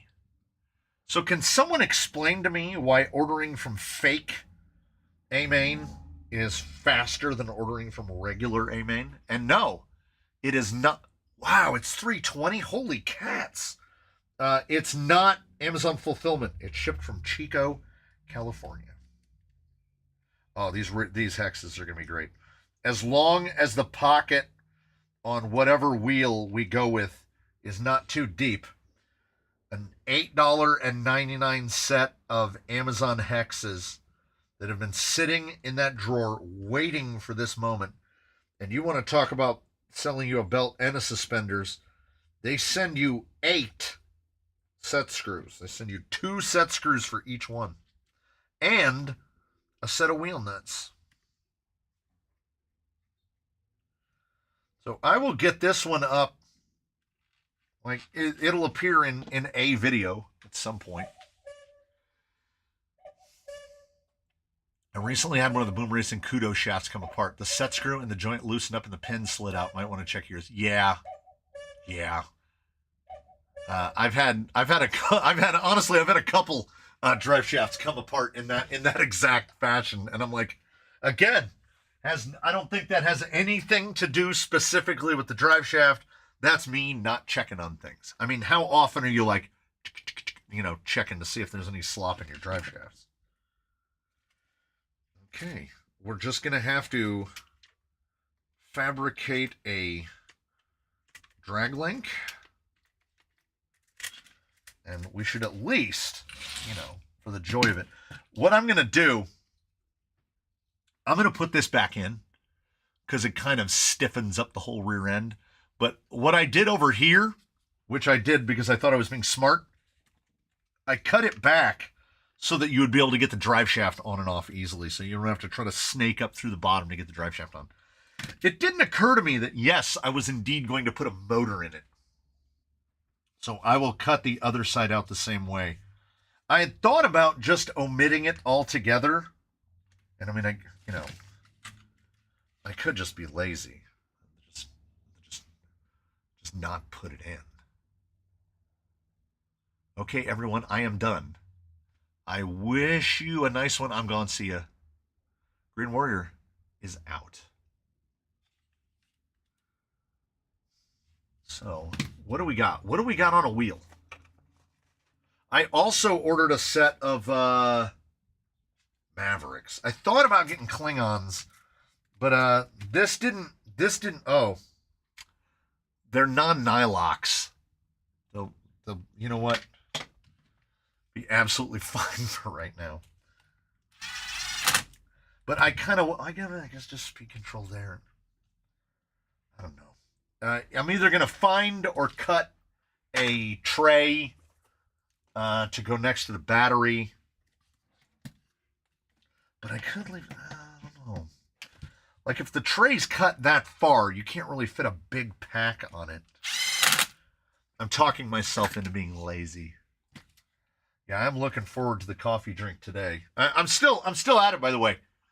For anyone curious, will the standard width fenders? No. I'll show you in just a second. The Rock One is basically specifically designed to go directly onto a Phoenix. These are the Phoenix sliders, which are different from all of the other VS410 sliders. I would say I'd say we got to a roller. I would say comfortably that we got to a roller. It's honestly mostly Vanquish. How's that sitting? That's going to sit pretty much right. So, the front end is pretty pinched, and when it's in place, the Phoenix fender, I mean, you could just cut classic fenders down, I assume, but the Phoenix fenders pretty much fill out the body. It is what it's designed for. Yeah, see, it's a good 475 truck. Look at that. Oh, look at that. I think Swamp Claws are, and it has because it bolts into the whole Phoenix cage. So I mean, this is the only body I have seen that is like just a straight replacement fit for a Phoenix. Does an optic cage need Capra portals, or would Mia's Capra straights be a good wrench? You could do Capra straights. I think portals help with the breakover, but if you're running a bigger tire, you're going to want to run at least a 5.25, maybe a 5.4. 5.75s might be a little big, at that width, but you get away with it, and it'll keep your CG down. But if you does that have the terrible rear body pins like the Phoenix? Yeah, it's the exact, the ones that are in here, like impossible to get to. Yes, it does. It makes you understand the 3D printed ones where it just clicks down. Or what people do is they will put, I've seen servo horns and just swings over to hold onto the cage bar. There's a ton of things that you could do. Honestly, hey, 3D printed guys, you could just print a top for the fuel cell that has a clip that has a little shape like that on it. And then when this goes down, it just goes click and just clips into it. Like, where's this stuff? Where's that stuff at? What tires come in a 5.4? A lot. Proline Ibex, Bully Comps, Genius, Semlamites, Pitbull, PBX AT Hardcores, Boggers, good old Boggers. Like, throw some big boy Boggers on there. Like, and again, I got the meaty hands. Canyon Trail. Bogger big. Bogger real big. Bogger next to a Super Bouncer. Super Bouncer is honestly pretty close. Super Bouncers would be a great choice for something like that. I'm sorry, Super Crawler. And they call them 5.25, but if I'm remembering correctly, that's probably pretty close. Let's see. Yeah. 5.25, 5.4. But as we all know, sometimes just that is the difference. Not enough void. That's a 50-50 tire.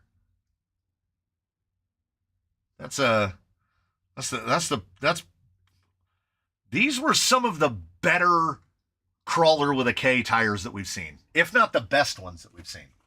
Also, everybody cuts out the little lug? They cut the little lugs out. I was watching a video of a guy trimming the real ones cutting the small lug out of the bogger. But if you want to cut the small lug out of a bogger, there are other tires out there that are just, I mean, if you want a lot of void, that's yeah, see, genius. These are 5.4s. Yeah. 54 by 17 by 22, as they say. Other tires still just waiting for homes. Just waiting for homes. Oh, what I've got to say is, if you enjoy that, someday, ladies and gentlemen, he's gonna get painted. It's gonna happen. Because as we well know, that Rock 1 is Eddie's old body. But Eddie's new body is the Baja. And also from Biddy Design, the Baja. Can you tell that stuff is underway here? We're gonna get it. We're gonna get him back together. He's gonna get painted. He's gonna get his interior finished. Did I roof slide that? Yes, I did. He's only been driven once since he got converted over to 10 Pro Portals. As a matter of fact, this is the guy that is getting the Pro, the Extra Pro, because VFD Twin with 10 Pro Portals is a lot of reduction. A lot. I haven't decided if I want to cut out. They show different versions of it with this cutout and then the whole back window cut out. Because he's getting the full interior. Look, we've got the whole. We've got the Biddy Design pair here.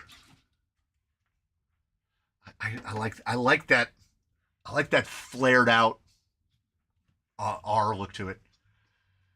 Can't believe how much better that bumper looks with a little bend in it. Yeah, I just heat gunned and just bent it up, and look at this. Oh, it's so good. It's so good. I don't know how I got there. And I know I showed him before, but he's getting cut up. He's getting cut up to go in the interior. Like we're going full Eddie. We're going with the full, and I don't know how much of him is going to be able to stay. With the size of the interior and it being flat, you know, I spent all the stupid money. Like, it's flat, and it's got the jump seat. He's gonna have to get cut up in order to fit on this. It's gonna be a crying shame in the moment. But Eddie is going full Eddie, and this is a big part of why I can't decide. I can't how do I paint it? And I think that's here's his old body from almost 2 years. He didn't get painted. Here's his new body. You know what I should do? Paint these. And we will. All things in their good time, as they say. Eddie will get painted. Eddie's son will get painted. And head off to Operation 11 Charlie.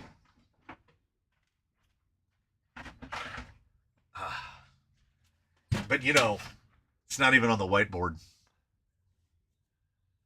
Yeah, Biddy Design should be available internationally for sure. Yeah, they are from Italy. Yeah, and also check out, what is it called? They make the really thick, heavy-duty bodies. Oh, it's gone. Find an album cover to inspire. That's what I need to do. You know what else I need to do? I guess we hit the time. How did we make it? I don't know. We made it. We made it through. And there's not that much. I've got to install the electronics, make a drag link, which is dead easy. Delta Plastic. That's what it is. You're absolutely correct. Somebody knew exactly what I was talking about. The ones that do 2 millimeter thick bodies. All right, so I've got what's on the docket tomorrow. Turistas 6.1. Looks like this. Turistas 6.1 tomorrow. Not up tomorrow, recording tomorrow, which means you won't see it until March, I think. Also recording Power Hobby Armor, which is just Power Hobby Aztecs. It's Power Hobby Aztecs. But here's the deal. Power Hobby Aztecs, when you order them from HRP, proper dual stages, yo. And shoved inside the tire is a different outer for the dual stage foams. Power Hobby Armors.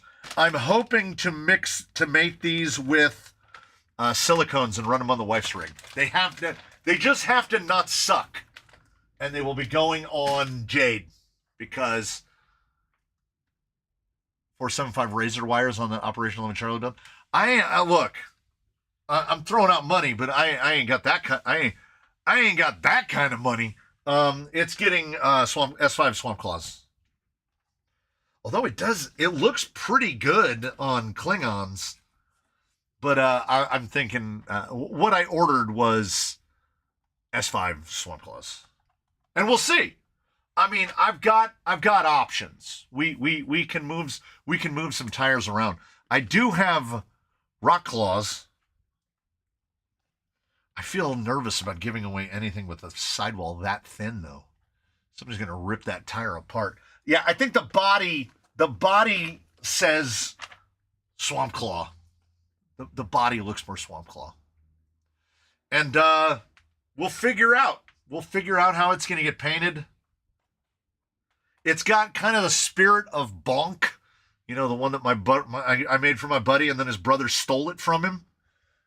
It's got a little bit of that spirit to it. No drive shafts. So smooth. Don't put them on backwards? No, I can't imagine they would do great backwards. Unless the snow is very deep, maybe. I don't know. So, that's what I've got for you. I put a little bit of stuff away. I'll put a little bit more stuff away. I don't know if she has meetings that run all the way until 3:30. I don't know if her AA is scheduled to. Don't forget about the Tokyo Speep. That's on the list. Some kind of aircraft fighter plane look with the shark teeth. That'd be sweet. That'd be sweet. If only I had the ability to do that. I'm up to about a two-tone. I'm a two-tone man. I do like a two-tone. This thing is calling kind of, I don't know. It's calling single color to me. We'll see. Time will tell. I got to put back all the stuff that I took down off racks, as I am apt to do. Yes, it has full Bluetooth drive shafts currently, but not really. They're right here. So it's got drive shafts. It's got a servo.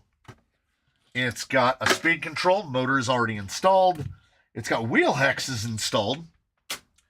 It's got a radio. It doesn't. I haven't decided on a wheel. So that I haven't decided on.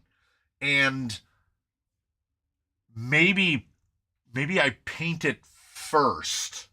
Maybe one of the new pastels, and then we'll choose a wheel from that. I don't know. Yeah, I'm just gonna rock it on the foams. That will be for the end user to go from there. Fake machetes. It's whatever shows up on Amazon, basically for $30 or less. My personal cap is $50.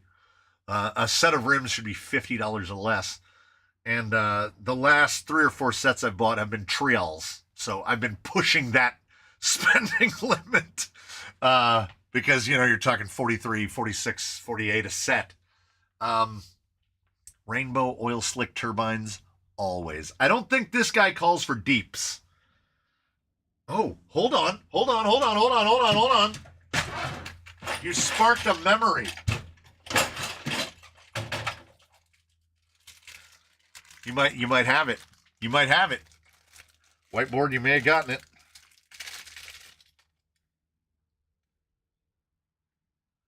Oil Slick 105s? Some oil slick 105s? I bought these on a lark and have still not assembled them because in my head 105s are test wheels. And I currently have 6 sets of test wheels. 7, 8. This is a set of test wheels. This is a how many gunmetal 105s have you got? A lot. I have a lot is the number that I have. So yeah, in terms of 105 test wheels, probably 10 sets. So yeah, I think that's it.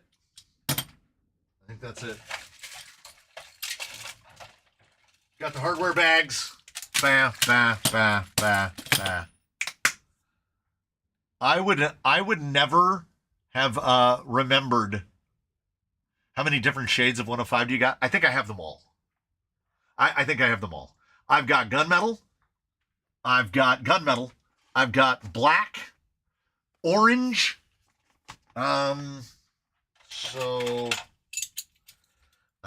Black with silver.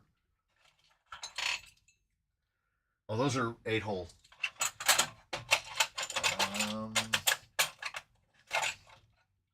All silver. Red and black.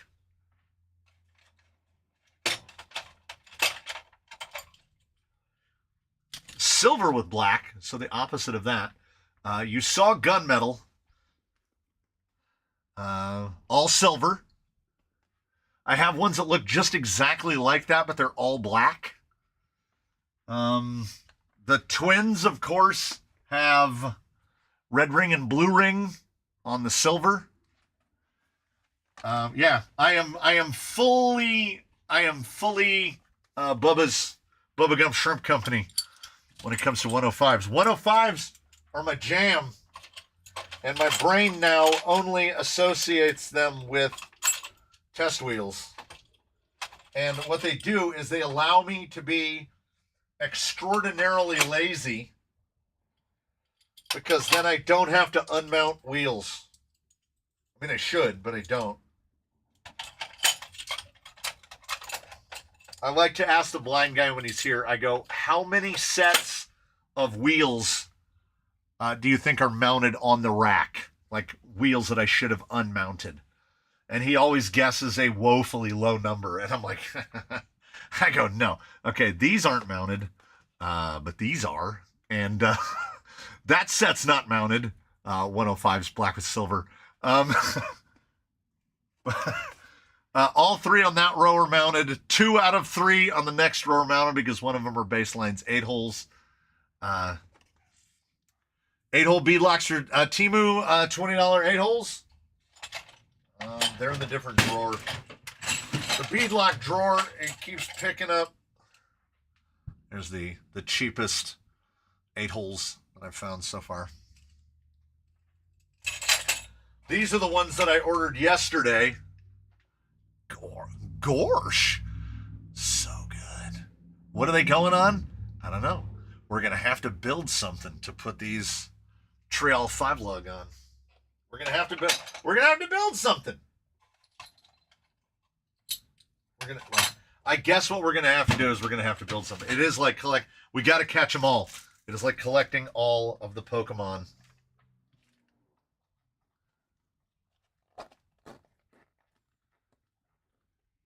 Yeah. It's nice. It's nice. All right. We've done it. We've done it. We've done it. We're only slightly into overtime. I've cleaned up a little bit of my mess.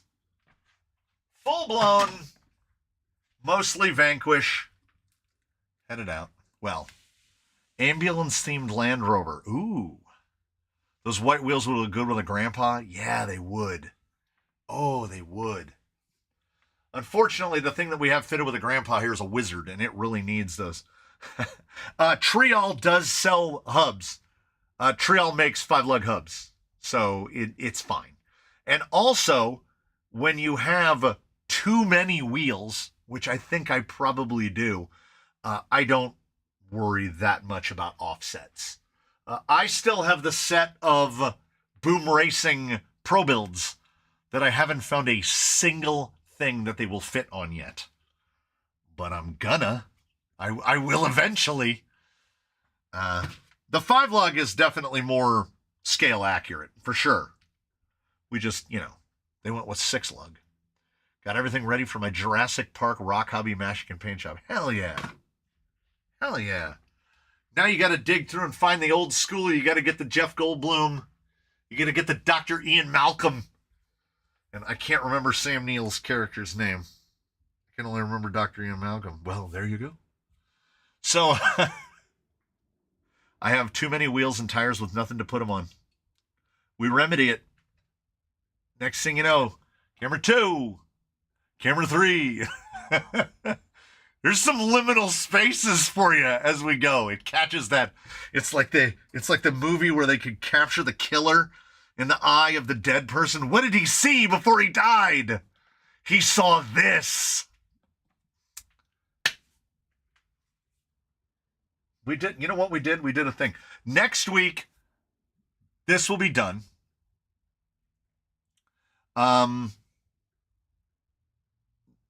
So next week, facehugger. So next week, we will be doing the full teardown and put back together of, speaking of accurate, the Axial Toyota has 8-lug rims. Hey, well, they're trail gear. We will be doing the giveaway. We will do the giveaway rig, pulling it down and putting it back together. And as I said before, we're going to shoot for mid-month. Like usually, let's call it second stream of the month. We're going to try to give away the giveaway.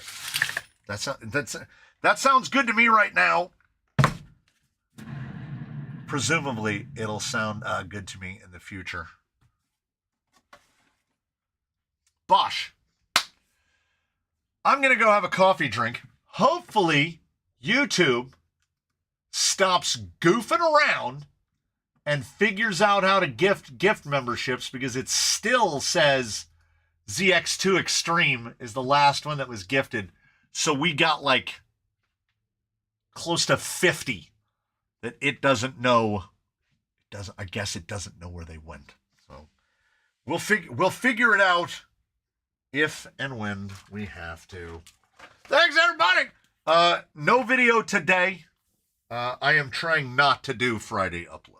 I'm really trying not to. So video tomorrow. Cabs on Sunday. Test here, test there, thing here and thing there. Thanks for a great time together, fellow RCers. Agreed. So, look what pops up. Look what pops up on Reddit.